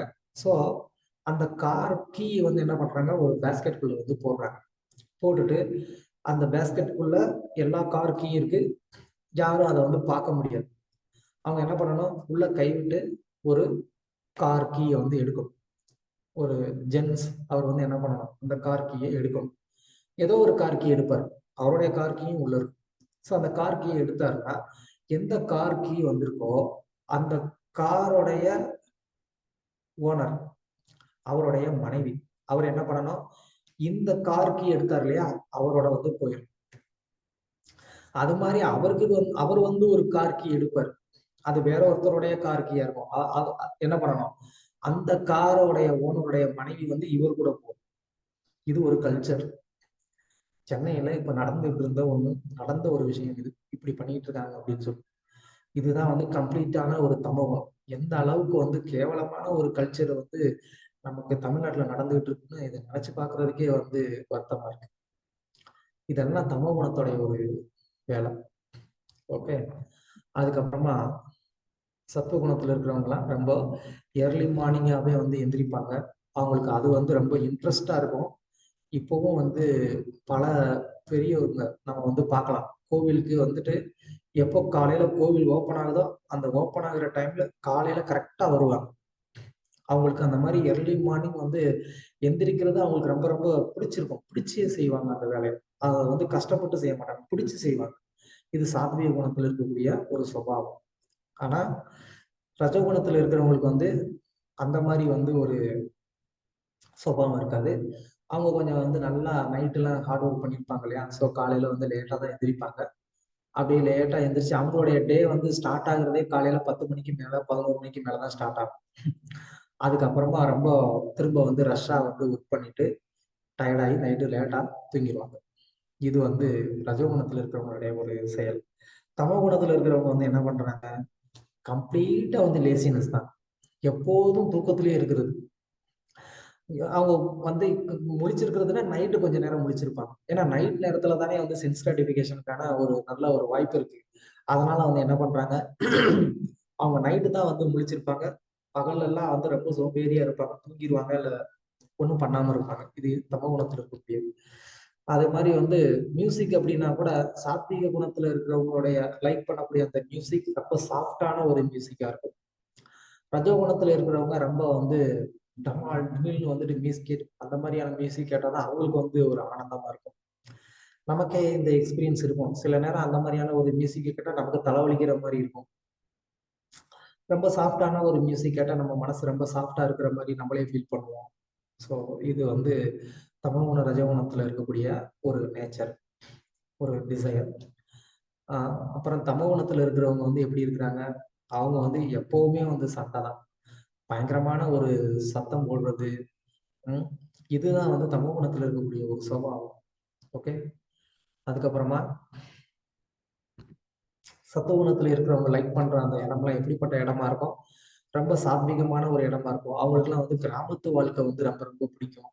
ஏன்னா அந்த கிராமத்து வாழ்க்கையில வந்து ரொம்ப சாத்வீகமா வந்து இருக்கலாம். அடிச்சு புடிச்சு ஓடணும், வைக்கணும் அப்படிங்கிறதெல்லாம் வந்து இருக்காது. எனக்கே வந்து நான் கொஞ்சம் வளர்ந்த அந்த மாதிரியான சூழ்நிலை. ரொம்ப கிராமம்னு இல்ல. கிராமத்துல இருந்து மாறி வந்துகிட்டு இருக்கக்கூடிய ஒரு சின்ன ஒரு டவுன்ல நான் இருந்தேன். ஆனா கூட வந்து எங்க ஊருடைய அவுட்டர்ல நெறைய வந்து விவசாயம் பார்க்கக்கூடிய நிலம் இருக்கும். நல்ல தோட்டம் இருக்கும். அது பார்க்கறதுக்கே ரொம்ப அற்புதமா இருக்கும். அந்த ஒரு லோக்கல்ல ஊருக்குள்ள நமக்கு இருக்கிறப்போ, நமக்கு இருக்கக்கூடிய ஒரு கான்ஃபிடென்ட், ஒரு ஃபீலிங்கே வந்து வேற. அந்த மாரி இருக்கிறதுக்கு பிடிக்கும். அந்த மாரி ஆளுங்களுக்கு சிட்டிக்கு வந்தா அந்த மாரி லைஃப் பிடிக்காது. சிட்டில இருக்கிறவங்களுக்கு வில்லேஜுக்கு வந்தா பிடிக்காது. ஏன்னா, அங்க வந்து ரொம்ப ஆக் அ பரபரப்பா நீங்க எதுவுமே பண்ண முடியாது. எங்கேயாவது போகணும், வரணும்னா கூட உங்களுக்கு பஸ் டைமுக்கு இருக்காது. ஆனா சிட்டில அப்படி கிடையாது. நீங்க வந்து பயங்கர ரஷ்ஷா வந்து போயிட்டு வந்துட்டு இருப்போம். இந்த எக்ஸ்பீரியன்ஸ் வந்து நமக்கே இருக்கும். சிட்டி லைஃப்ல கொஞ்ச நாள் நம்ம வந்துட்டு பிஸியா இருந்துட்டு, வில்லேஜுக்கு வந்துட்டோம் அப்படின்னா, சிலவங்களுக்கு வந்து போர் அடிக்கும். என்னடா இங்க ஒண்ணுமே இல்ல, யாருமே இல்லையே பேசுறதுக்கு, எதுவுமே இல்லையேன்னு நெனைப்போம். ஆனா அதே இது சிட் வில்லேஜ் லைஃப்ல வாழ்ந்தவங்க சிட்டிக்கு போனாங்கன்னா, அவங்களுக்கு அங்க வந்து இருக்கிறதுக்கு முடியாது. ஏன்னா யாரும் ஒருத்தர் கூட ஒருத்தர் வந்து மனசு விட்டு பேச மாட்டாங்க. ஒரு ஃப்ரெண்ட்ஷிப் இருக்காது. பக்கத்து வீட்டுக்காரனே எவன்னு தெரியாது. அ அப்படியே வந்து பயங்கர பிஸியா வந்து இருக்கிற மாரி இருப்பாங்க. அவங்க அவங்கள பக்கத்து வீட்ல இருக்கிறவன பார்க்கிறதே கஷ்டம். ஏன்னா வீட வேற பூட்டி வச்சுக்குவாங்க. ஊர்லலாம் அப்படி கிடையாது. வீடு பூட்டியே இருக்காது. எப்பயும் திறந்தே தான் இருக்கும். எனக்கு ஞாபகம் இருக்கு. நான் வீட்ல இருக்கிறப்போ, கதவ பூட்டிட்டு நான் உள்ள உட்கார்ந்திருந்தேன் அப்படின்னு சொன்னா, எங்க அம்மா ஏதாவது வெளியில போயிருப்பாங்க. வந்தாங்கன்னா திட்டுவாங்க. "ஏன்டா கதவ பூட்டிட்டு உள்ள உட்கார்ந்திருக்கிற? என்ன பழக்கம் பண்ற? ஆ கதவ திறந்து வை" அப்படின்னு சொல்லுவாங்க. ஆனா சிட்டில வந்துட்டு நீங்க எந்த வீட்டு கதவும் திறந்திருக்கிறத பார்க்கவே முடியாது. எல்லாம் வந்து பூட்டி தான் இருக்கும். எத்தன நாள் ஆனாலும் வீட்டுக்குள்ள யாரும் இருக்காங்களா இல்லையான்னே தெரியாது. அந்த மாரி தான் இருக்கும். ஸோ அது ரஜோகுணத்துல இருக்கிறவங்களுடைய ஒரு வாழ்க்கை. தமோ குணத்துல இருக்கிறவங்களுக்கு கம்ப்ளீட்டா அவங்களுடைய டிசைர் எல்லாம் பப்பு, அப்புறம் உங்களுக்கு எல்லாம் அது தெரியும். டிஸ்கோதே நடக்கிற இடம். இந்த மாரி இதுதான் அவங்களுக்கு வந்து ரொம்ப இன்ட்ரஸ்டடான ஒரு இடம். சாப்பாடும் பார்த்தீங்க அப்படின்னு சொன்னா, சத்துவ குணத்துல இருக்கிறவங்களுடைய சாப்பாடு வந்து ரொம்ப ரொம்ப சாத்வீகமானதாவும், ரொம்ப ஒரு சுவை மிகுந்ததாவும், ஆரோக்கியமான ஒரு உணவா இருக்கும். அதுதான் சாத்வீக குணத்துல இருக்கிறவங்களுடைய ஒரு டிசையர், டேஸ்ட். ரஜோகுணத்துல இருக்கிறவங்க பார்த்தீங்கன்னா, எப்பயும் நல்லா வந்து காரசாரமா வந்து சாப்பிடுவாங்க. அவங்களுக்கு வந்து நல்லா காரமா இருந்தா தான் அது பிடிக்கும். இல்ல எந்த ஒரு டேஸ்ட்டா இருந்தாலும் நல்லா வந்து தூக்கலா இருக்கணும் அவங்களுக்கு. காரமா இருந்தாலும் சரி, புளிப்பா இருந்தாலும் சரி, எதா இருந்தாலும் அவங்களுக்கு அந்த மாரி ஒரு தூக்கலான ஒரு டேஸ்ட் இருந்தா தான் அவங்களுக்கு பிடிக்கும். ரஜோகுணத்துல வந்து இருக்கிறவங்க எப்பவுமே அவங்களுக்கு வந்து பழைய சாப்பாடு தான் பிடிக்கும். நல்லா வந்து பழைய சோறு, வெங்காயம் இது இருந்தாலே அவங்களுக்கு வந்து பரம சந்தோஷமா இருக்கும். இது தமோ குணத்துடைய ஒரு டேஸ்ட். அப்புறம் ஆ மனசு அது வந்து எப்படி இருக்கும்? சத்துவ குணத்துல இருக்கிறவங்களுக்கு மனசு எப்போதுமே வந்து மகிழ்ச்சியா இருக்கும். ஏன்னா, அவங்களுக்கு ப்ராப்பரான அந்த ஞானம் இருக்கு. சத்வா சஞ்சாயதே ஞானம்னு கிருஷ்ணர் வந்து சொல்றாரு. சத்துவ குணத்துல தான் ஞானம் கிடைக்குது. அதனால அந்த ஞானத்தினால அவங்க வந்து சந்தோஷமா இருப்பாங்க. அப்புறம் வந்து ரஜோகுணத்துல இருக்கிறவங்க எப்போதும் அவங்களுக்கு வந்து கோபம், பேராசை இதெல்லாமே இருக்கும். ஏன்னா, அவங்களுக்கு நெறைய அச்சீவ் பண்ணணுன்ற அந்த ஒரு எண்ணம் இருக்கிறதுனால, இது நேச்சுரலாவே அவங்ககிட்ட இருக்கும். தமோ குணத்துல இருக்கிறவங்க ரொம்ப சோம்பேறித்தனமா இருப்பாங்க, மந்தமா இருப்பாங்க. அவங்களுக்கு வந்து ஸ்பிரிச்சுவல் லைஃப்ல கொஞ்சம் கூட வந்து ஒரு இன்ட்ரெஸ்ட்டே இருக்காது. இதெல்லாம் வந்து நீங்க உங்களுக்குள்ள அனலைஸ் பண்ணி பார்த்தீங்கன்னா உங்களுக்கே தெரியும். ஸோ இதுதான் அந்த முக்குணங்களுடைய ஒரு செயல்பாடு. சத்துவ குணத்துல இருக்கிறவங்க வந்து என்ன பண்றாங்க, தன்னில் மிகவும் திருப்தியுற்று இருப்பதால் பரமாத்மாவின் ஆணைகளை பின்பற்றுவது இல்லை. அதுல இருக்கக்கூடிய ஒரு குறை, சத்துவ குணத்துல இருக்கிறதும் வந்து ஒரு நம்மளை பந்தப்படுத்தக்கூடியதுதான், ஒரு குறைதான். என்ன அப்படின்னு சொன்னா, நம்ம நம்மளுக்குள்ளேயே வந்து ஒரு சாட்டிஸ்ஃபைடா இருக்கிறதுனால பகவான் ஒருத்தர் வந்து ஒண்ணு இருக்கிறாரு அப்படிங்கிறத பத்தி அவங்களுக்கு ஒன்றும் கவலை இல்லை. அதுக்குதான் உதாரணத்துக்கு வந்து இங்க இந்த ஆஹ் அன்னதானம் பண்ற ஒரு பிக்சர் வந்து வச்சிருக்கிறோம். ஏன்னா அவங்கள பொறுத்த வரைக்கும் என்னன்னா, இந்த மாதிரி ஏழைகளுக்கு உதவி பண்றதுலயே அவங்க வந்து சாட்டிஸ்ஃபைட் ஆயிடுவாங்க. அங்கதான் நான் அந்த ஏழைகளின் சிரிப்புல தான் நான் இறைவனை பாக்குறேன் அப்படின்னு சொல்லிட்டு என்ன பண்ணுவாங்க, அதுலயே வந்து ஸ்டாப் ஆயிடுவாங்க. அவங்க பகவானை பத்தி தெரிஞ்சுக்கணும்னு வந்து விருப்பப்பட மாட்டாங்க. இது சத்துவகுணத்துல இருக்கக்கூடிய ஒரு ஆஹ் குறை. ரஜோகுணத்துல இருக்கிறவங்க எப்போதும் வந்து பயங்கரமான ஒரு டிசைர் அவங்களுக்கு இருக்கு, அச்சீவ் பண்ணணும்னு நினைச்சிட்டு இருக்கிறதுனால அவங்களுக்கு அதுக்கே டைம் சரியா போயிருமே தவிர அவங்களுக்கும் வந்துட்டு என்ன பண்ண முடியாது, ஆஹ் பகவானை பத்தி அவங்களுக்கும் வந்து கேட்கறதுல இன்ட்ரெஸ்ட் இருக்காது, டைமும் இருக்காது. இது ஜென்ரலா நம்மளே சொல்லுவோம், எங்கெங்க டைம் இருக்கு, ஆபீஸ் போயிட்டு வர்றதுக்கே டைம் கரெக்டா இருக்கு அப்படின்னு சொல்லிட்டு இருக்கோம். அதுக்கப்புறம் தமோ குணத்துல இருக்கிறவங்க அவங்க சோம்பேறியா இருக்கிறதுனாலையும் அவங்களுக்கு வந்துட்டு எப்போதும் வந்துட்டு சென்ஸ் கிராட்டிஃபிகேஷன்ல வந்து இன்ட்ரெஸ்ட் இருக்கிறதுனாலையும் அவங்க ரொம்ப டல்லா இருக்கிறதுனாலையும் அவங்களுக்கு பகவானை பத்தின ஒரு விஷயத்த கேட்கறதுக்கு அவங்களுக்கும் வந்து இன்ட்ரெஸ்ட் இருக்காது. நீங்க நம்மளே பார்த்துருக்கோம், எப்போதும் வந்து அந்த மாதிரி ஒரு மது போதையிலேயே இருக்கக்கூடியவங்க இருப்பாங்க. அவங்க கிட்ட நம்ம போய் வந்து எதை வந்து சொல்லி புரிய வைக்க முடியும், இல்ல அதுக்கான ஒரு ஆசை ஏக்கம் எப்போதும் இருக்கிறவங்க கிட்ட நம்மளால ஏதோ ஒன்று புரிய வைக்க முடியும், எதுவும் நடக்காது. ஸோ இந்த மூணு வந்து இந்த 3 குணங்கள்லயுமே இருக்கக்கூடிய ஒரு டிராபேக் இது. ஓகே. ஸோ அதனால நம்ம தெரிஞ்சுக்க வேண்டிய விஷயம் என்ன அப்படின்னு சொன்னா, நம்ம வாழ்க்கையில வரக்கூடிய இந்த முரண்பாடுகள் அப்படிங்கிறது இந்த 3 கண்ணுக்கு தெரியாத அந்த முக்குணங்களுடைய ஒரு கண்ட்ரோல்னாலதான் அப்படிங்கிறத நம்ம வந்து தெரிஞ்சுக்கணும். அதனால நம்ம வந்து நம்மளுடைய உண்மையான அந்த பலம் என்ன அப்படிங்கிறத நம்ம வந்து சரியா வந்து தெரிஞ்சுக்கணும். நம்ம ரஜோகுணத்துல நம்ம இருக்கிறதே நான் வந்து அதுதான் என்னுடைய பலம் அப்படின்னு நம்ம நினைச்சுக்க கூடாது. இந்த முக்குணங்களுடைய டிராபேக் என்ன அப்படிங்கிறத தெரிஞ்சுக்கிட்டு நம்ம என்ன பண்ணணும், அதுல இருந்து நம்ம வெளியில வர்றதுக்கு வந்து முயற்சி பண்ணணும். அப்பதான் நமக்கு வந்து ரியலான சக்சஸ், அதுதான் நம்மளுடைய உண்மையான ஒரு பலம். அப்படி இல்லாம அந்த குணத்தோடைய கண்ட்ரோலே நம்ம போயிட்டோம் அப்படின்னு சொன்னா அப்ப நமக்கு சக்சஸ் கிடையாது. ஓகே. ஸோ அடுத்த ஒரு பிரிவுக்குள்ள போறோம். எப்படி இந்த முக்குணமானது நம்மளை டாமினேட் பண்ணுதுங்கிறத கிருஷ்ணர் வந்து இங்க சொல்றாரு. ரஜஸ்தமஸ்சாபிபூய சத்வம் பவதி பாரதா ரஜசத்வம் தமஸ்சைவ தமசத்வம் ரஜஸ்ததா. மொழிபெயர்ப்பு. பரதனின் மைந்தனே, சத்துவகுணம் சில சமயங்களில் ரஜோகுணத்தையும் தமோகுணத்தையும் தோற்கடித்து மேலோங்குகின்றது. சில சமயங்களில் ரஜோகுணம் சத்துவகுணத்தையும் தமோகுணத்தையும் தோற்கடிக்கின்றது. மேலும் இதர சமயங்களில் தமோகுணம் சத்துவகுணத்தையும் ரஜோகுணத்தையும் தோற்கடிக்கின்றது. இவ்வாறு உயர்நிலைக்கான போட்டி எப்போதும் நிலவுகின்றது. ஸோ நமக்குள்ளேயே இந்த காம்படிஷன் எப்போதுமே வந்து நடந்துகிட்டே இருக்கு. இந்த எக்ஸ்பீரியன்ஸ் நமக்கே எல்லாருக்குமே இருக்கும். சில நேரத்துல நம்ம வந்து சாத்வீகமா இருந்திருப்போம், சில நேரத்துல நம்ம ராஜசீகமா கோபமா இருந்திருப்போம், சில நேரத்துல சோம்பேறியா இருப்போம். இது ஒவ்வொரு நாளும் இந்த முக்குணங்களுடைய இந்த டாமினேஷன்ல ஒண்ணு மாத்தி ஒண்ணு நடந்துகிட்டே இருக்கிறது நம்மளே வந்து ஃபீல் பண்ணலாம். காலையில ஆக்டிவா இருக்கும், நைட்டு டல் ஆயிரும் நேச்சுரலா. ஏன்னா அந்த குணத்துடைய ஒரு ஆதிக்கம்ங்கிறது அந்த நேரத்துல ஜாஸ்தி ஆகுது. பர்டிகுலரா ஒரு குணத்துடைய அந்த நேச்சர் ஜாஸ்தி ஆகுது. இப்போ வந்து ஓகே, இந்த மாதிரி சண்டே இந்த பர்டிகுலர் டைம்ல நம்ம பகவத்கீதா கேட்கணும், பகவானை பத்தி கேட்கணும் அப்படின்னு வந்து நம்ம என்ன பண்றோம், ஒரு டிசையரோட அதுக்கான ஒரு எஃபர்ட்டை எடுத்து வந்து என்ன பண்றோம், டைமை பர்டிகுலரா அதுக்குன்னு நம்ம வந்து ஒதுக்கி நம்ம என்ன பண்றோம், நம்ம வந்து கேட்கிறோம். அப்படின்னா என்ன அர்த்தம், அப்ப இந்த நேரத்துல நமக்கு சாத்வீக குணம் நம்ம கிட்ட டாமினேஷனா இருக்கு. அதனாலதான் ஞானத்தை வளர்த்துக்கிறதுக்கு நம்ம வந்து விருப்பத்தோட நம்ம இந்த கிளாஸ்ல வந்து உட்கார்ந்துருக்கிறோம்.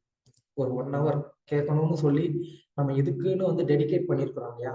ஸோ அப்படின்னா ரஜோகுணம் சத்துவ குணம் இப்ப நம்ம கிட்ட டாமினேஷன்ல இருக்கு அப்படின்னு அர்த்தம்.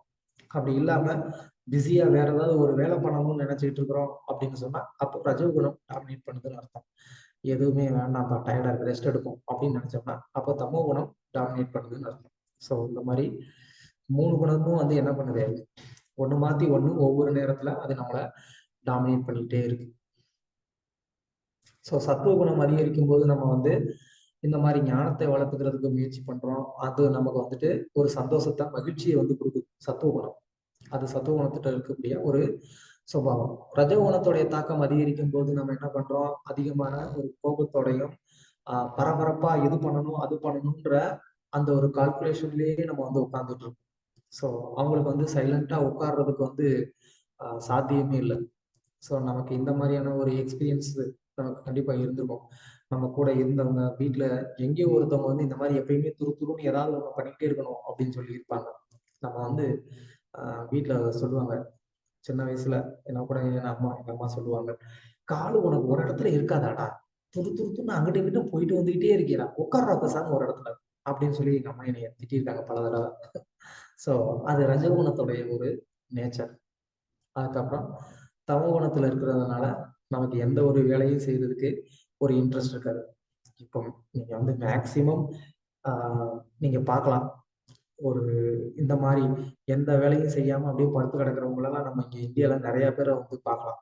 அவங்களுக்கு நல்லா தான் இருப்பாங்க, வேலை செய்ய முடியும், திறமையும் இருக்கும். ஆனாலும் வந்துட்டு அந்த வேலை செய்யறதுக்கு அவங்க இன்ட்ரெஸ்டே இருக்காது. நீங்க உங்களுடைய ஆபீஸ்லயே இந்த மாதிரி சிலரை வந்து நீங்க பார்ப்பீங்க, நல்லா டேலண்டான ஆளு தான், ஆனா வேலை செய்யறது பயங்கரமான ஒரு சோம்பேறி. அவருக்கு வர்ற வேலையெல்லாம் என்ன பண்ணுவாரு, வேற ஆளுங்க கிட்ட மாத்தி விட்டுருவாரு. ஸோ இதெல்லாம் வந்து தமோ குணத்துடைய ஒரு சுபாவம். ஸோ அதனால நாம் தாழ்ந்த குணத்தில் இருக்கும்போது பதில் நடவடிக்கைகளில் ஈடுபடாமல் இருந்தால் பற்பல பிரச்சனைகளை தீர்ந்து வாழ்க்கை மிகவும் அமைதிகரமானதாக அமையும். இந்த முக்குணத்தோடைய இந்த நேச்சர் என்னன்னு நம்ம தெரிஞ்சுக்கிட்டதோடைய நோக்கம் என்ன அப்படின்னு சொன்னா, நம்மளுடைய ஒவ்வொரு சூழ்நிலையிலையும் எந்த குணம் நமக்குள்ள இப்போ அதிகமா டாமினேஷன்ல இருக்கு அப்படிங்கிறத வந்து நம்ம தெரிஞ்சுக்கிட்டு நம்ம என்ன பண்ணணும், அந்த ரஜோகுணம் தமோ குணத்தோடைய டாமினேஷன் ஜாஸ்தியா இருக்கு அப்படின்னா அந்த நேரத்துல நம்ம எந்த விதமான ஒரு டிசிஷனும் வந்து எடுக்காம என்ன பண்ணணும், நேரம் அமைதியா இருக்கணும்.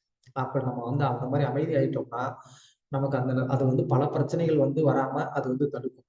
நம்ம உதாரணத்துக்கு சொல்லணும் அப்படின்னு சொன்னா, இப்போ வீட்டுல கணவன் மனைவி கடையில ஏதோ வந்து ஒரு மிஸ் அண்டர்ஸ்டாண்டிங் வரலாம். மிஸ் அண்டர்ஸ்டாண்டிங் வந்தா என்ன ஆகும், கண்டிப்பா யாரோ ஒருத்தர் வந்து ஷவுட் பண்ணுவோம் இல்லையா. அது சில நேரத்துல வந்து மனைவியா இருக்கலாம், சில நேரத்துல கணவரா இருக்கலாம்.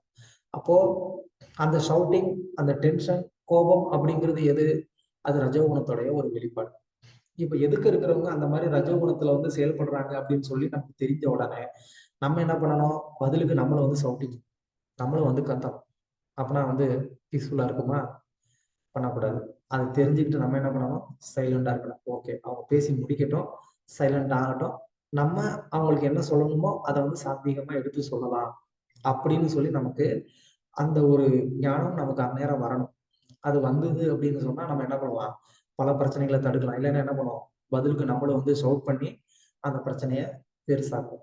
ஸோ அதுதான். அதே மாதிரி தமோ குணத்துடைய ஒரு தாக்கம் ஜாஸ்தியா இருக்கும்போது நமக்கு எந்த வேலையும் செய்யறதுக்கு ஒரு இன்ட்ரெஸ்டே அது கொடுக்காது. அதை பண்ண வேணாம், இதை பண்ண வேணாம், அவங்க பேச்ச கேட்காத, இவங்க பேச்ச கேட்காத, இப்படிலாம் வந்து அது வந்து நம்மளை இன்டியூஸ் பண்ணிக்கிட்டே இருக்கும். அந்த மாதிரி வந்து ஒரு சென்ஸ் கிராட்டிபிகேஷனா ஏதாவது ஒண்ணு அதை பண்ணலாம் இதை பண்ணலாம்னு அது வந்து நம்மள ஒரு இன்டியூஸ் பண்ணிக்கிட்டே இருக்கும். அப்ப நம்ம என்ன பண்ணலாம், அதை கண்ட்ரோல் பண்ணணும். ஓகே, இந்த மாதிரியான தாட் எனக்குள்ள வருது, இது வந்து சாஸ்திரத்துக்கு அகைன்ஸ்ட் ஆனது, அதனால நான் இதெல்லாம் பண்ணக்கூடாது அப்படின்னு சொல்லி நான் என்ன பண்ணணும், நானு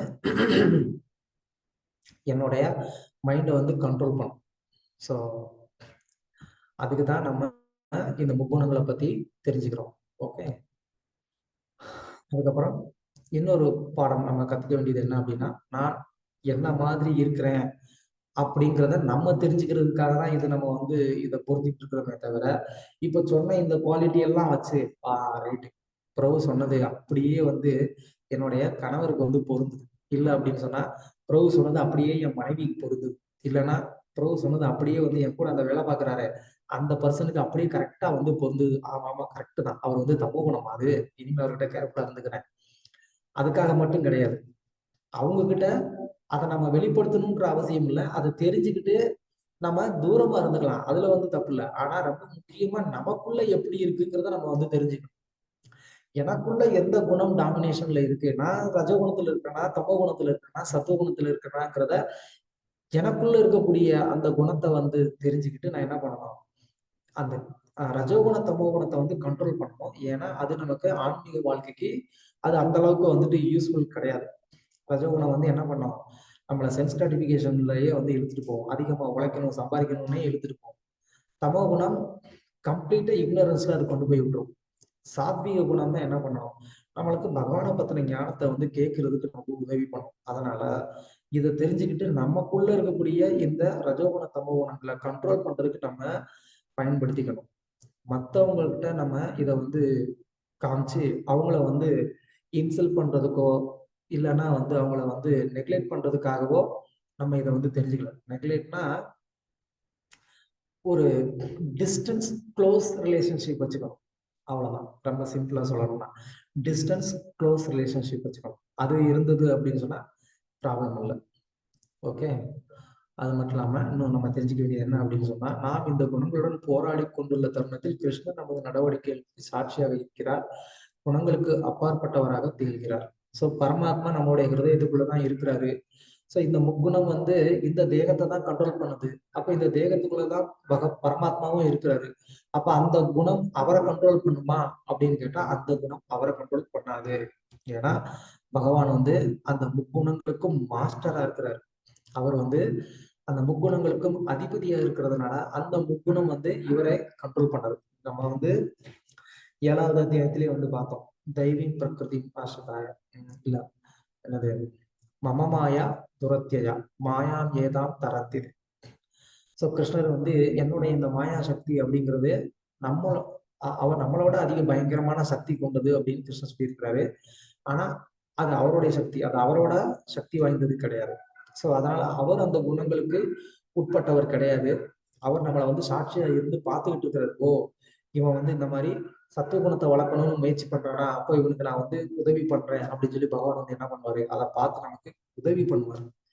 நான் எந்த மாதிரி குணத்தை வளர்த்துக்கணும்னு நினைக்கிறேனோ அதுக்கு அதுக்கு அவர் வந்து உதவி பண்ணுவார். ஸோ அதை நம்ம தான் வந்து டிசைட் பண்ணிக்கணும். ஓகே. இப்போ அடுத்த ஒரு பகுதிக்கு நம்ம வந்து போறோம். 3வது வந்து குணங்களுக்குள்ளேயே நம்ம வந்து செயல்பட்டு எப்படி நம்ம வந்து வாழ்க்கையை வந்து இந்த பௌதிக உலகத்துக்குள்ளேயே முடிச்சுக்கணும் அப்படிங்கிறத நம்ம வந்து பார்க்க போறோம். ஊர்த்வம் கச்சந்தி சத்வஸ்தா மத்தியஸ்தே திஷ்டதி ராஜசா ஜகன்ய குணவிருத்திஸ்தா அதோ கச்சந்தி தாமசா. சத்துவகுணத்தில் நிலை பெற்றவர்கள் படிப்படியாக உயர்லோகங்களுக்கு மேல் நோக்கி செல்கின்றனர். ரஜோகுணத்தில் இருப்பவர்கள் பூ உலகத்தில் வாழ்கின்றனர். மேலும் வெறுக்கத்தக்கதான தமோ குணத்தில் இருப்பவர்கள் நரகலோகங்களுக்கு கீழ் நோக்கி செல்கின்றனர். இதுதான் இந்த முக்குணங்கள்னால நம்ம என்ன ஆகுறோம், இந்த 3 விதமான லோகங்களுக்குள்ளேயே நம்மளுடைய வாழ்க்கை வந்து பிரிஞ்சு போயிருக்கு. தமோ குணத்துல இருந்தோம்னா நரகலோகத்துக்கு போயிடும். ரஜோகுணத்துல இருந்தோம் அப்படின்னா பூலோகத்துல இருக்கிறோம். சாத்வீக குணத்தை வளர்த்துக்கிட்டோம்னா சொர்க்குலோகம் அந்த மாதிரி தான் போறோம். நம்ம வந்து பகவான் கிட்ட போறோம்னு அர்த்தம் இல்லை. சாத்வீக குணத்துல நான் வந்து இருக்கிறேன் அப்படிங்கிறதுக்காகவே நமக்கு மோட்சம் கிடைச்சிரும்னு அர்த்தம் கிடையாது. சாத்வீக குணத்துல இருந்தாலும் பகவானுக்கு பக்தி பண்ணாதான் நமக்கு மோட்சம் கிடைக்குமே தவிர சத்வ குணத்துல இருக்கிறதுனாலே நமக்கு மோட்சம் கிடைக்க போறது கிடையாது. அதுவும் நம்மளை பந்தப்படுத்ததான் செய்யுது. ஆபிரம்ம புவனாலோக புனராவர்த்தின்னு அர்ஜுனா, இங்க பிரம்மலோகம் வரைக்கும் போனா கூட வந்து என்னதான் பண்ணியாகணும், திரும்ப இந்த பௌதிக உலகத்துல பிறந்துதான் ஆகணும். பிரம்மலோகம் போகணும் அப்படின்னு சொன்னா அப்ப சத்துவ குணத்துல இருந்தாதான் போக முடியும். சோ அதனாலதான் சொல்றேன், சத்துவ குணத்துல இருக்கிறோங்கிறதுக்காகவே நமக்கு மோட்சம் கிடைக்காது அப்படிங்கிறத நம்ம தெரிஞ்சுக்கணும். ஓகே. ஸோ இங்க ஒரு 3 ஸ்லோகங்கள்ல கிருஷ்ணர் வந்து அதை வந்து சொல்றாரு. ஒரு குணத்துல இருக்கிறவங்களுடைய இலக்கு என்னவா இருக்கு அப்படிங்கிறத தான் வந்து கிருஷ்ணர் இந்த 3 ஸ்லோகங்கள்ல வந்து சொல்றாரு. 14, 15ல வந்து சொல்றாரு, சத்துவ குணத்துல வந்து உடலை விடுறவங்க என்ன ஆகுறாங்க, உயர் கிரகங்களுக்கு போறாங்க. ரஜோகுணத்துல பிறக்கிறவங்க பூலோகத்துல பிறக்கிறாங்க. தமோ குணத்துல இருக்கிறவங்க தாழ்ந்த லோகத்துக்கு இல்லைன்னா தாழ்ந்த பிறவியில வந்து பிறக்கிறாங்க. தமோ குணத்துல செய்யக்கூடிய அந்த செயலுடைய ஒரு பலன் என்ன அப்படின்னா, தமோ குணத்துல செயல்பட்டா நம்மளால வந்து தூய்மையா இருக்க முடியும், தூய்மையா இருப்பாங்க. சத்துவகுணத்துல இருக்கிறவங்க எப்போதும் தூய்மையை விரும்புறவங்க. அது சத்துவகுணத்துடைய ஒரு சுபாவம். அவங்க வந்து மகிழ்ச்சியாவும் இருப்பாங்க, ஆனந்தமாவும் இருப்பாங்க. ரஜோகுணத்துல இருக்கிறவங்க ரொம்ப பரபரப்பா இருப்பாங்க. அந்த அளவுக்கு கிளீனா இருக்க மாட்டாங்க. காலையில வந்து குளிக்கிறது கூட ஒழுங்கா குளிக்க மாட்டாங்க. எந்திரிச்சு பல் தேய்ச்சுட்டு சாப்பிட்டுட்டு வேலைக்கு போயிருவாங்க. அப்படியே சென்ட் அடிச்சுட்டு போயிருவாங்க. இதெல்லாம் நீங்களே பல பேர் பார்த்திருப்பீங்க. அதுல வந்து எப்போதுமே வந்து ஆனந்தம் இருக்குன்னு சொல்ல முடியாது. துன்பமும் இருக்கும் அதுல. தமோகுணம் சொல்லவே தேவையில்ல. அவங்கலாம் வந்து தூய்மைன்னா என்னன்னே அவங்களுக்கு தெரியாது. ரோட்ல படுத்து கிடப்பாங்க. குளிக்கவே மாட்டாங்க. ஸோ ரொம்ப வந்து முட்டாள்தனமா இருப்பாங்க. இதெல்லாம் தமோகுணத்துல உடைய ஒரு ரிசல்ட். அப்புறம் வந்து சத்துவகுணத்தினுடைய ஒரு அதுல இருக்கிறதுனால என்ன ஒரு ரிசல்ட் அப்படின்னு சொன்னா, சத்துவகுணம் நமக்கு உண்மையான ஞானத்தை வந்து கொடுக்கறதுக்கு காரணமா இருக்கு. சத்துவகுணம் நமக்கு நான் இந்த உடல் இல்லை ஆத்மாங்கிறத புரிஞ்சுக்கிறதுக்கான ஒரு தன்மைய அந்த சத்துவகுணம் நமக்கு வந்து கொடுக்குது. சத்துவகுணம் அப்படின்னா என்னன்னா, நம்மளால ஒரு விஷயத்த பொறுமையா கேட்க முடியும், அதை கிரகிச்சுக்க முடியும், உள்வாங்கிக்க முடியும், அதை நம்மளை வந்து யோசிச்சு பார்க்க முடியும். இதெல்லாம் சத்துவகுணத்துல வந்து இருக்கக்கூடிய ஒரு தன்மை. மத்த குணத்துல அவ்வளவு தூரம் வந்து பண்ண முடியாது. குறிப்பா வந்து ஆன்மீகமான விஷயங்கள். ரஜோகுணத்துல இருக்கிறவங்களுக்கு எப்போதுமே வந்துட்டு அந்த பேராசை இருக்கிறதுனால, ஆன்மீகமான விஷயங்கள வந்து அவங்க காதுக்குள்ளேயே போகாது. அது என்னதான் சொன்னாலும் அவங்களால கிரகிக்க முடியாது, உள்வாங்கிக்க முடியாது. அத வந்து அனலைஸ் பண்ணி பார்க்க முடியாது. அவங்களுடைய அனலைசிங் கெப்பாசிட்டி அவங்களுக்கு இல்லன்னு கிடையாது. இருக்கும். ஆனா அத வந்து ஃபுல்லா கம்ப்ளீட்டா வந்து எப்படி சம்பாதிக்கிறதுங்கிறதுலயே அவங்க வந்து பயன்படுத்திட்டு இருப்பாங்க. அது ரஜோகுணத்தோடைய ஒரு நேச்சர். தமோகுணத்துல இருக்கிறவங்க வந்து எப்போதுமே வந்து ஒரு மயக்கத்திலேயே இருப்பாங்க. அவங்க வந்து நானு எந்த வேலையும் பண்ண மாட்டாங்க. அப்படியே படுத்துக்கிட்டே நான் வந்து பில்லாவாயிரலாம், பிர்லாவாயிரலாம், டாட்டாவாயிரலாம், அம்பானி ஆயிரலாம்னு சொல்லி என்ன பண்ணுவாங்க, கனவு கண்டுகிட்டே இருப்பாங்க. எனக்கு அது வந்து நடந்துருச்சுன்னா போதும். நான் அப்படியே பெரிய பெரிய பணக்காரன் ஆயிடுவேன். அப்படின்னு சொல்லி என்ன பண்ணுவாங்க, நடக்காத ஒண்ண நினைச்சு கற்பனையிலேயே வாழக்கூடியது தமோ குணத்துல வந்து இருக்கக்கூடிய ஒரு விளைவு. ஸோ அதனால நம்ம என்ன தெரிஞ்சுக்கணும் அப்படின்னு சொன்னா, நம்ம இவ்வுடலில் இருக்கும்போதே நாம் அடுத்த பிறவிக்கு தயார்படுத்திக் கொள்கிறோம். எனவே பொறுப்பான தேர்வுகளை செய்ய வேண்டும். இந்த நம்ம ஆல்ரெடி இதுக்கு முன்னாடி ஸ்லோகத்து இதுல பார்த்தோம் இல்லையா? சத்துவ குணத்துல இருக்கிறவங்க உயர் லோகங்களுக்கு போறாங்க. ஒவ்வொரு குணத்துல இருக்கிறவங்க எந்த லோகத்தை அடையறாங்கங்கிறத நம்ம இங்க பார்த்தோம். அதனால நம்ம என்ன பண்ணணும்? இந்த பிறவியில நான் எந்த குணத்தை நான் வளர்த்துக்கிட்டா திரும்ப இந்த பௌதிக உலகத்திலே நான் பிறக்காத ஒரு நிலையை அடைய முடியுன்றத நம்ம வந்து என்ன பண்ணணும்? அதுக்கான ஒரு முயற்சியை வந்து எடுக்கணும். அந்த குணத்தை வளர்த்துக்கிறதுக்கு நம்ம முயற்சி பண்ணணும். அதை நம்ம வந்து சூஸ் பண்ணணும். அப்படி நம்ம சூஸ் பண்ணல அப்படின்னு சொன்னா நமக்கு கிடைச்சிருக்கக்கூடிய இந்த மனுஷ ஜென்மம்ங்கிறது வேஸ்டா போகும். அதுதான் வந்து இங்க வந்து சொல்றாங்க. நிர்தேகம் ஆக்கியம் சுலபம் சுதுர்லபம் பிளவம் சுகல்பம் குரு கர்ணதாரம் மயானுகூலேன நவஸ்வதேதம் புமான் பவாப்திம் ந தரேத்ஸ ஆத்மஹ. வாழ்வின் எல்லா நன்மைகளையும் தரத்தக்க மனித உடல் கிடைப்பதற்கு மிக அரிதாக இருப்பினும் இயற்கை விதிகளின்படி தானாக கிடைக்கப் பெறுகிறது. இந்த மனித உடலை ஆன்மீக குருவை மாலுமியாகவும் முழுமுதற் கடவுளின் உபதேசங்களை வழிநடத்தும் சாதகமான காற்றாகவும் கொண்ட ஒரு நன்கு கட்டப்பட்ட படகுக்கு ஒப்பிடலாம். இவ்வெல்லா சாதகமான விஷயங்களையும் வைத்து பார்க்கும்போது சம்சார சாகரத்தை கடக்க மனித வாழ்வை பயன்படுத்தாத ஒரு மானுடன் அவனது ஆத்மாவை கொள்பவனாக கருதப்படுகிறான். இப்போ இந்த மாதிரி முக்குணத்துடைய ஒரு நேச்சர் என்ன அப்படிங்கிறதெல்லாம் இவ்வளவு நேரம் நம்ம வந்து பார்த்தோம். இதெல்லாம் பார்த்து நம்ம வந்து என்ன பண்ணிக்கணும், இதை தெரிஞ்சுக்கிட்டு நான் இந்த உடல் இல்லை ஆத்மா அப்படிங்கிறத வந்து ஒருத்தர் வந்து புரிஞ்சுக்கிட்டு என்ன செய்யணும், அதை புரிஞ்சுக்கிறதுக்கான அந்த சாத்வீக குணத்தை வந்து வளர்க்கணும். அது மட்டும் இல்லாம இந்த மனுஷ தேகம் வந்து ரொம்ப ரொம்ப ரேரானது, சுதுர்லபம்.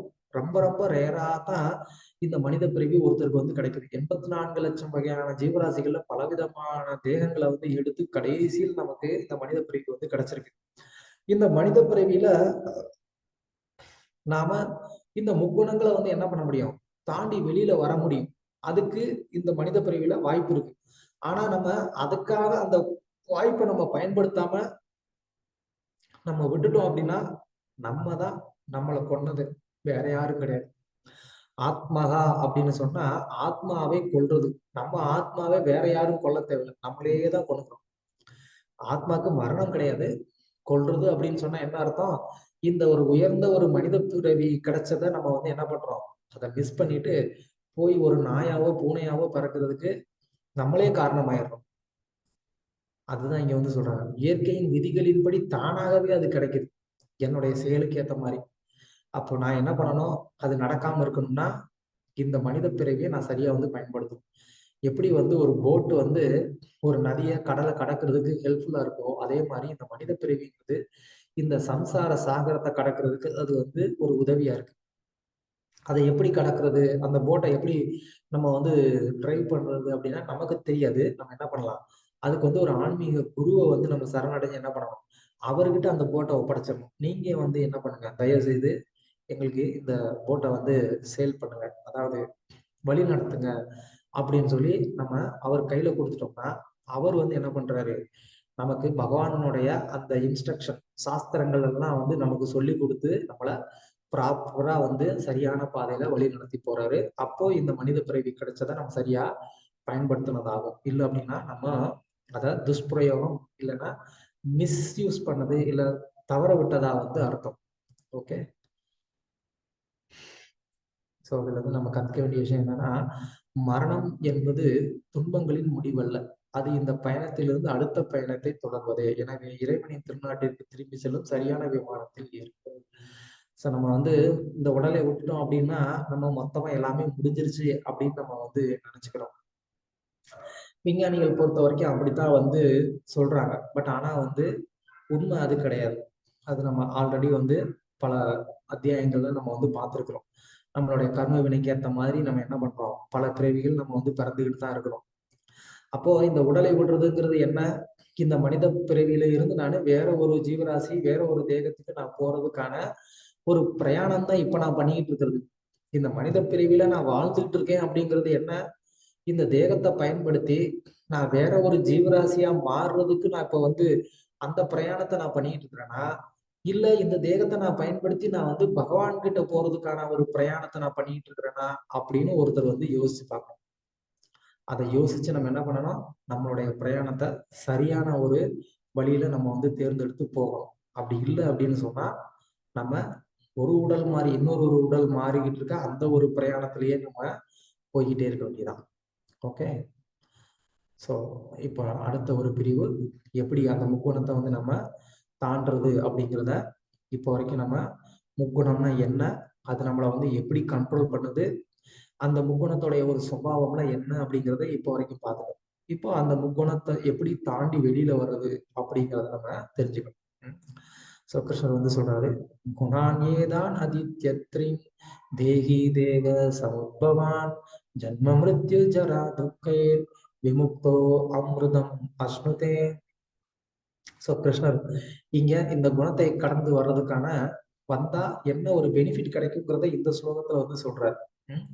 உடலை உடையவனும் ஜட உடலுடன் தொடர்புடைய இந்த 3 குணங்களிலிருந்து உயர்வு பெற முயலும் போது பிறப்பு இறப்பு முதுமை மற்றும் இவற்றின் துன்பங்களிலிருந்து விடுதலை பெற்று இந்த வாழ்விலேயே அமிர்தத்தை சுவைக்க முடியும். ஸோ கிருஷ்ணர் வந்து இந்த லைஃப்லயே நம்ம வந்துட்டு அமிர்தத்தை சுவைக்கிறதுனா இது வரைக்கும் நம்ம சுவைத்திராத ஒரு பயங்கரம் இல்ல, ரொம்ப ரொம்ப ஒரு சுவையான ஒரு இனிமையான ஒரு சுவையை நம்மளால சுவைக்க முடியும் அப்படின்னு சொல்லி கிருஷ்ணர் இங்க வந்து சொல்றாரு. அமிர்தம் அப்படின்னு சொன்னா மரணமற்ற ஒரு தன்மைன்னு கூட வந்து சொல்லலாம். அந்த ஒரு தன்மையை நம்மளால அடைய முடியும் எப்போ, இந்த முக்குணங்களை விட்டு வெளியில வரும்போது. ஸோ கிருஷ்ணர் வந்து இதை சொன்ன உடனே அர்ஜுனனுக்கு வந்து ஒரு சந்தேகம். ஓகே, அப்பனா இந்த முக்குணத்துல இருந்து வெளியில வந்தவங்க எப்படி நடந்துப்பாங்க அப்படின்னு சொல்லி அர்ஜுனன் வந்து கேள்வி கேட்கிறான். ஸோ கிருஷ்ணர் அதுக்கான ஒரு பதில வந்து சொல்றாரு. இந்த முக்குணங்களை வந்து தாண்டி வந்தவங்களுடைய செயல்பாடுகள் எப்படி இருக்கும், அவங்களுடைய அறிகுறிகள் என்ன, நடத்தை என்ன, அதை எப்படி தாண்டது, இந்த 3 கேள்வி வந்து அர்ஜுனன் வந்து கேட்கிறான். ஸோ அதுக்கு வந்து கிருஷ்ணர் இப்ப பதில் சொல்ல போறாரு. முதல்ல நம்ம பார்க்க போறது அவங்களுடைய அறிகுறிகள் என்ன அப்படிங்கிறது. ஓகே, ஸோ அவங்களுடைய அறிகுறிகள் என்ன அப்படின்னா, முக்குணத்தை கடந்தவங்க வந்து ரொம்ப நடுநிலையா இருப்பாங்க, ஈக்குவலா இருப்பாங்க. யாரு வந்து வேண்டியவங்க வேண்டாதவங்க அப்படின்ற மாதிரியான ஒரு மென்டாலிட்டி அவங்களுக்கு வந்து இருக்காது. உதாரணத்துக்கு சொல்லணும் அப்படின்னு சொன்னா, ஒரு நல்ல ஒரு போலீஸ் ஆபீசரா இருக்கிறாருன்னு வச்சுக்கோங்க. அவருக்கு தெரிந்தவங்களோ சொந்தக்காரங்களோ கூட வந்து தப்பு பண்ணிருக்கலாம். அப்ப அவர் வந்து என்ன பண்ண மாட்டாரு, அவங்களுக்கு வந்து சப்போர்ட் பண்ணாம நீங்க பண்ணது தப்பு, சட்டத்துக்கு அகைன்ஸ்டா நீங்க பண்ணியிருக்கீங்க, அதனால உங்களுக்கு பனிஷ்மெண்ட் வந்து உண்டு அப்படின்னு சொல்லி பண்ணுவார். இதுதான் நடுநிலையா இருக்கிறது. நம்மளுடைய ரிலேட்டிவ்ஸோ நம்மளுடைய பசங்களோ கூட தப்பு பண்ணா நம்ம என்ன பண்ணலாம், அந்த மாதிரி ஒரு ஈக்குவலான ஒரு மென்டாலிட்டியில நம்ம வந்து இருக்கணும். அது மட்டும் இல்லாம வீட்டுல குழந்தைங்க இருக்கிறாங்கன்னா இன்னைக்கு யார் வீட்லயும் ஒரு குழந்தை 2 குழந்தைக்கு மேலேயே கிடையாது. எங்க வீட்டுல நாங்க 4 பசங்க. அப்ப 4 பேர் இருக்கும்போது அம்மா இல்ல அப்பா யாராவது ஒருத்தருக்கு வந்து தனிப்பட்ட முறையில அதிகமான ஒரு பாசத்தை கொடுத்தாங்கன்னா எப்படி இருக்கும், அது இன்னொருத்தவங்களுடைய ஒரு மனசை வந்து பாதிக்கும்.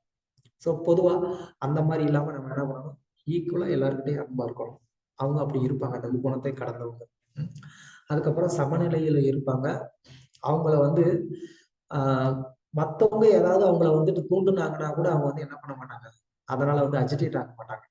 அவங்க முன்னாடி யாரோ ஒருத்தர் வந்து சவால் விடலாம், திட்டலாம், அவமானப்படுத்தலாம், என்ன பண்ணாலும் அதனால என்ன பண்ண மாட்டாங்க, அதனால அவங்க வந்து பாதிப்படையவே மாட்டாங்க, சாந்தமா இருப்பாங்க.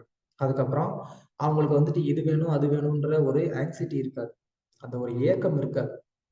அதுக்கப்புறம் பொறாமையிலிருந்து விடுபட்டவங்களா இருப்பாங்க. பக்கத்து வீட்டுக்காரன் கார் வாங்கிட்டான், நானும் கார் வாங்கணும், அவன் வீடு கட்டிட்டான், நானும் வீடு கட்டணும் அப்படின்னு சொல்லி அவங்க என்ன பண்ண மாட்டாங்க, பொறாமைப்பட மாட்டாங்க.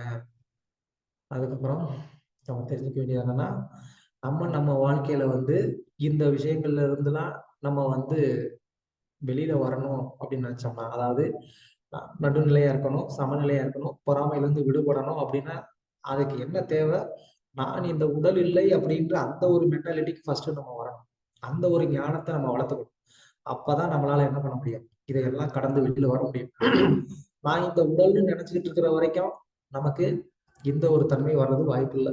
நமக்கு நடுநிலையா இருக்க முடியுமா, நான் இந்த உடல்னு நினைச்சேன்னா என்னுடைய உறவினர்கள் தான் எனக்கு முக்கியம்னு நினைப்பேன். அப்போ அவங்க ஒரு தப்பு பண்ணா அதை நான் வந்து என்னால சொல்ல முடியாது. சமநிலையில இருக்க முடியுமா, இருக்க முடியாது. நான் இந்த உடல் நினைக்கும் போது என்னுடைய இந்த உடலுக்கான ஒரு இன்பத்துக்கு தான் நான் முன்னுரிமை கொடுப்பேனே தவிர நான் சமநிலையா இருக்க முடியாது. சோ அதனாலதான் நான் இந்த உடல் இல்லைன்னு தெரிஞ்சுக்கிறது ரொம்ப ரொம்ப முக்கியமானது.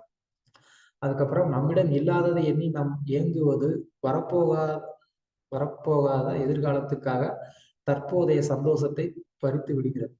ஸோ இது நம்ம எல்லாருக்கும் தெரிஞ்ச ஒரு விஷயம் தான் இல்லையா. நம்ம கிட்ட இல்லாததுக்காக நம்ம ஏங்கினோம்னா கண்டிப்பா நம்ம கிட்ட இருக்கிற சந்தோஷம் போயிடும். எதிர்காலம் என்ன ஆகும்னு நினைச்சு யோசிச்சோம்னா இப்ப இருக்கிற சந்தோஷம் போயிடும். ஆல்ரெடி நமக்கு ஒரு சந்தோஷமான ஒரு சூழ்நிலையில தான் இருக்கிறோம். ஆனாலும் எதிர்காலத்துல என்ன ஆகுமோ நினைச்சு நம்ம பயந்தோம்னா அப்ப இருக்கிற சந்தோஷம் போயிடும். ஸோ அது நம்ம வந்து தெரிஞ்சுக்கணும்.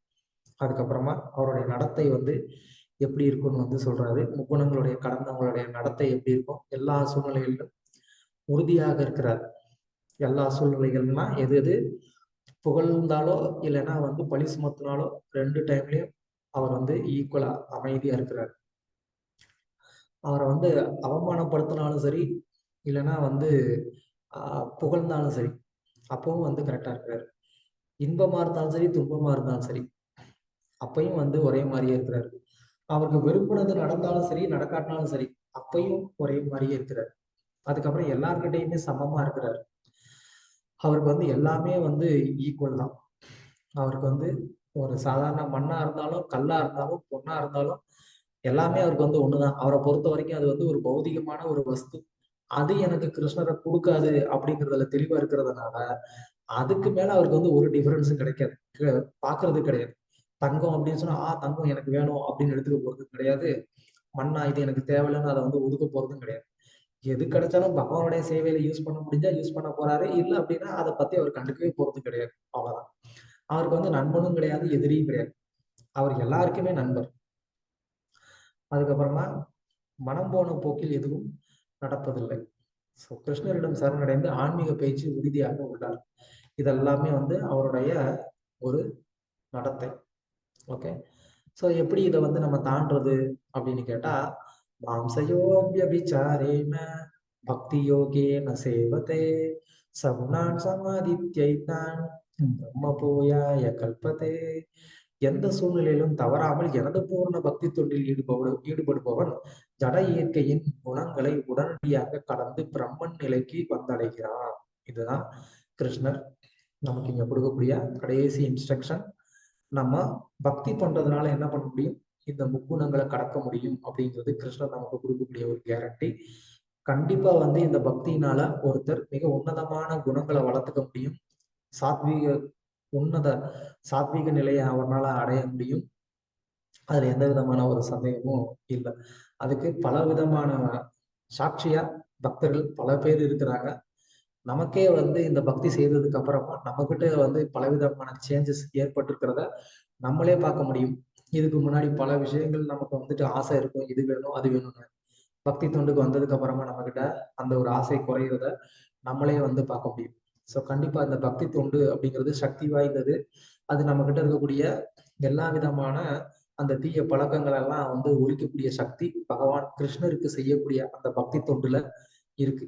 ஸோ அதனாலதான் வந்து என்ன பண்றோம், பகவான் கிருஷ்ணருக்கான அந்த பக்தி தொண்டை நம்ம எல்லாரும் தீவிரமா பண்ணணும் அப்படின்னு வந்து நம்ம வந்து கேட்டுக்கிறோம்.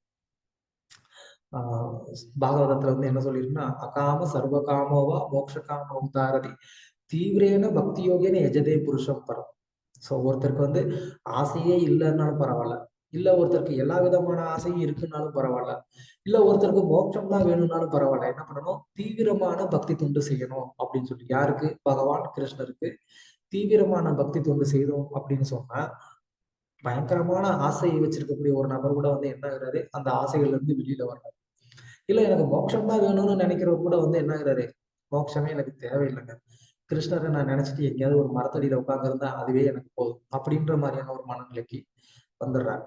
ஸோ அதனால இந்த பகவான் கிருஷ்ணருக்கு பண்ணக்கூடிய இந்த பக்தி தொண்டு அப்படிங்கிறது மிக மிக சக்தி வாய்ந்தது. அதை நம்ம இந்த ஹரே கிருஷ்ண கிருஷ்ண கிருஷ்ண ஹரே ஹரே ஹரே ராம ராம ராம ஹரே ஹரேங்கிற இந்த மகாமந்திர ஜபத்தின் மூலமா நம்ம கிருஷ்ணருக்கு பக்தி தொண்டு பண்றோம். இது ரொம்ப ரொம்ப சக்தி வாய்ந்த ஒரு வழிமுறை.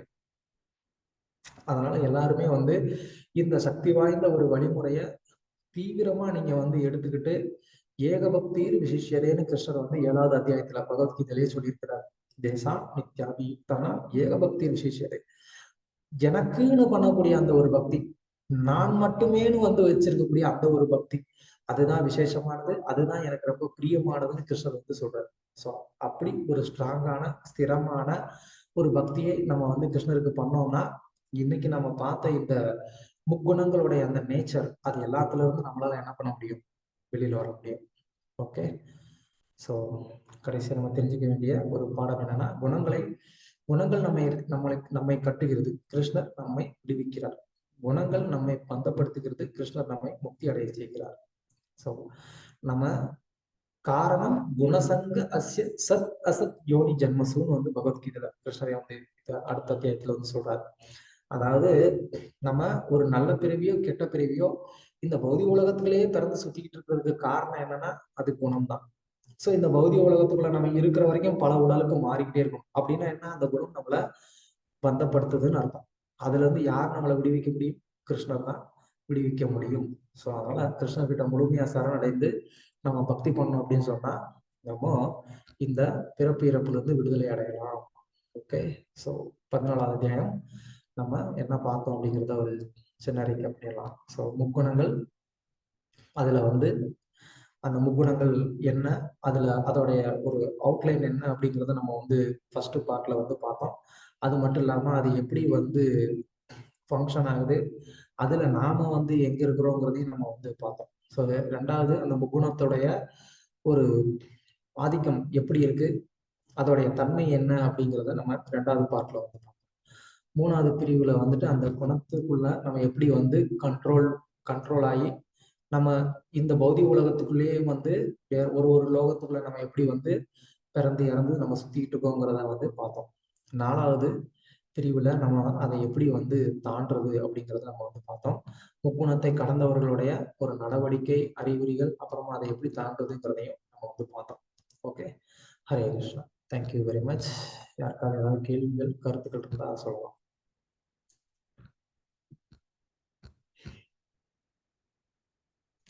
Any questions or comments? Hare Krishna, thank you so much. Great class. முக்குணங்களையும் நல்ல வழியாக அவலங்கப்படுத்தியிருக்கிறீங்க. இன்றைக்கு questions, people ask any questions, please ask the questions right now. I have a question also. ஆம், நாங்கள் வந்து இந்த முக்குணங்கள் என்று சொல்லும்போது எங்கள் உடம்பு வந்து இக்னோரன்ஸால உருவாக்கப்பட்டதா இந்த எங்களோட உடம்பு வந்து mode of ignorance mode of முக்குணங்கள்ல வந்து நீங்க சொல்றீங்க ரஜோகுணம் எங்கட தமோகுணம் ரஜோகுணம்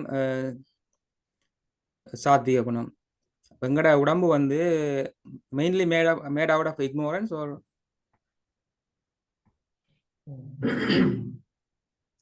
ஆக்சுவலா ஒவ்வொரு ஜீவராசியோடைய தேகமும் இந்த முக்குணங்களும் சேர்ந்துதான். ஏதோ ஒரு குணத்தினால கிடையாது, முக்குணமும் இருக்கு. ஆனா அந்த முக்குணத்துடைய ரேஷியோ அது வந்து டிஃப்ரெண்ட் ஆகும். அது ஒருத்தவங்களுக்கு முக்குணம்ங்கிறது சுபாவம், தேகத்துல கிடையாது. தேகத்துல அந்த தேகமும் அந்த முக்குணத்துடைய ஒரு டச் தேகத்திலையும் இருக்கு, இல்லைன்னு கிடையாது. ஆனா அந்த முக்குணம்ங்கிறது சுபாவம், அது மனசுல இருந்து செயல்படக்கூடியது. ஓகே. ஸோ நம்ம என்ன பண்ணணும், நம்ம மைண்டை அப்சர்வ் பண்ணி நான் இப்போ என்னுடைய சுபாவம் எப்படி இருக்குங்கிறத தெரிஞ்சுக்கிட்டு நான் என்ன பண்ணணும், அந்த ரஜகுண தமோ குணத்தை வந்து கண்ட்ரோல் பண்ணி சத்துவ குணத்தை இன்க்ரீஸ் பண்றதுக்கு நான் வந்து எஃபர்ட் எடுப்பேன். அது வந்து மற்ற ஒரு தேகத்துல இருக்கும்போது நமக்கு அது வாய்ப்பு இல்லை. ஆனா மனுஷனுடைய தேகத்துல இருக்கும்போது நம்ம என்ன பண்ண முடியும், நம்மளுடைய இன்டெலிஜென்ட்டை யூஸ் பண்ணி இது தமோ குணத்துல வரக்கூடிய ஒரு எண்ணம், இது நான் வந்து என்ன பண்ணணும், கண்ட்ரோல் பண்ணணும்னு நான் கண்ட்ரோல் பண்றதுக்கு ட்ரை பண்ண முடியும். புரிஞ்சதா? புரியுது. அப்ப நாங்க அந்த மூன்று குணமும் மூன்று குணத்தை நாங்கள் தாண்டி போகணும்னு சொல்றீங்க. மூன்று குணமும் வந்து ஒரு ஒரு ஒரு கைட் தான் அது. நம்ம மூணையும் தாண்டணும், சுத்த சாத்வீகமான ஒரு நிலை அடையணும்.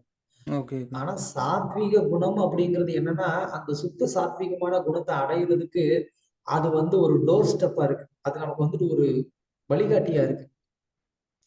நம்மளால இம்மிடியட்டா அந்த சுத்த சாத்வீக குணத்துக்கு போக முடியாட்டாலும் அட்லீஸ்ட் அந்த சாத்வீக குணத்துக்கு வந்தோம்னா என்ன பண்ண முடியும், நம்மளால பகவானை பத்தின விஷயங்களை கேட்க முடியும். கேட்டு நம்ம அந்த சுத்த சாத்வீக நிலைக்கு உயர முடியும். Okay, thank you. Yes, thank you. Any other questions or comments? Hare Krishna பிரபுஜி, தண்டவத் பிரணாம்ஸ். பிரபு கேள்விகள் இருக்கு, ஆனா நான் அடுத்த வாரம் கேக்குறேன் பிரபு. சாரி சர்வீஸ்ல இருக்கேன், சாரி பிரபுஜி. Hare Krishna. Thank you. So class was understandable. Very nice class பிரபு. ரொம்ப அழகா லைஃப் எக்ஸாம்பிள்ஸ் கோட் பண்ணி சொன்னீங்க. அதுக்கப்புறமா வந்து like you are very humble பிரபு. ஆக்சுவலி நீங்க உங்களோட எக்ஸாம்பிள்ஸ் சொல்லி சொன்னது வந்து இட் வாஸ் சோ பியூட்டிஃபுல். வீட்டுல நடந்ததுதான், ஹம்பிள்லாம் ஒண்ணும் இல்ல. எங்க அப்பா இல்ல பிரபு, நிஜமா ரியலி நீங்க இப்படி நேரம் வந்து தெளிவா நம்ம வந்து அதாவது ஷேர் பண்ணிக்கிற அளவுக்கு அந்த தைரியத்தோட நீங்க பண்றீங்க இல்லையா, அதே வந்து it is so humble, like it is humble humility.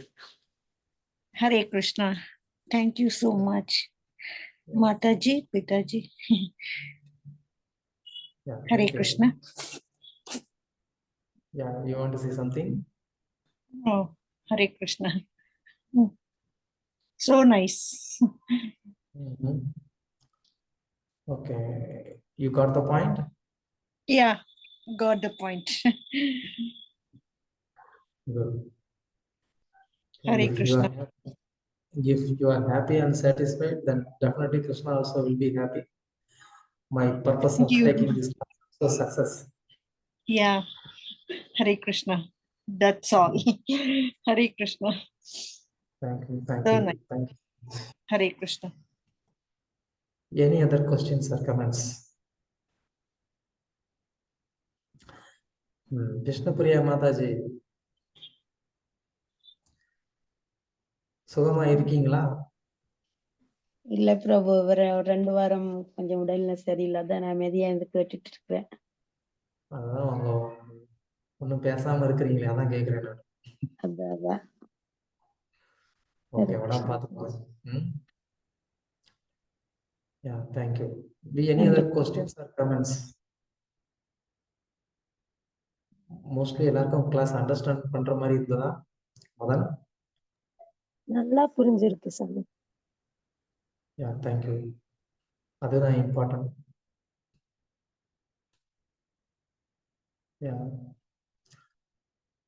So there is no question?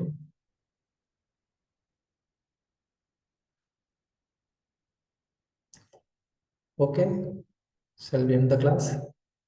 Yes, yes, yeah. If any questions, they can directly contact Prabhuji. Yes, everyone can contact the Prabhuji if there are any questions. Yes. Okay, let's end the class.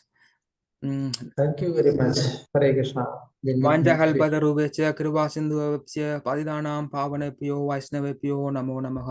आनंदकोटि वैष्णववृंद की जय, श्रील प्रभुपाद की जय, ग्रंथराज श्रीमद् भगवत गीता की जय। हरे Krishna. Hare Krishna. Thank you very much for the devotees. We'll meet next week. Hare Krishna.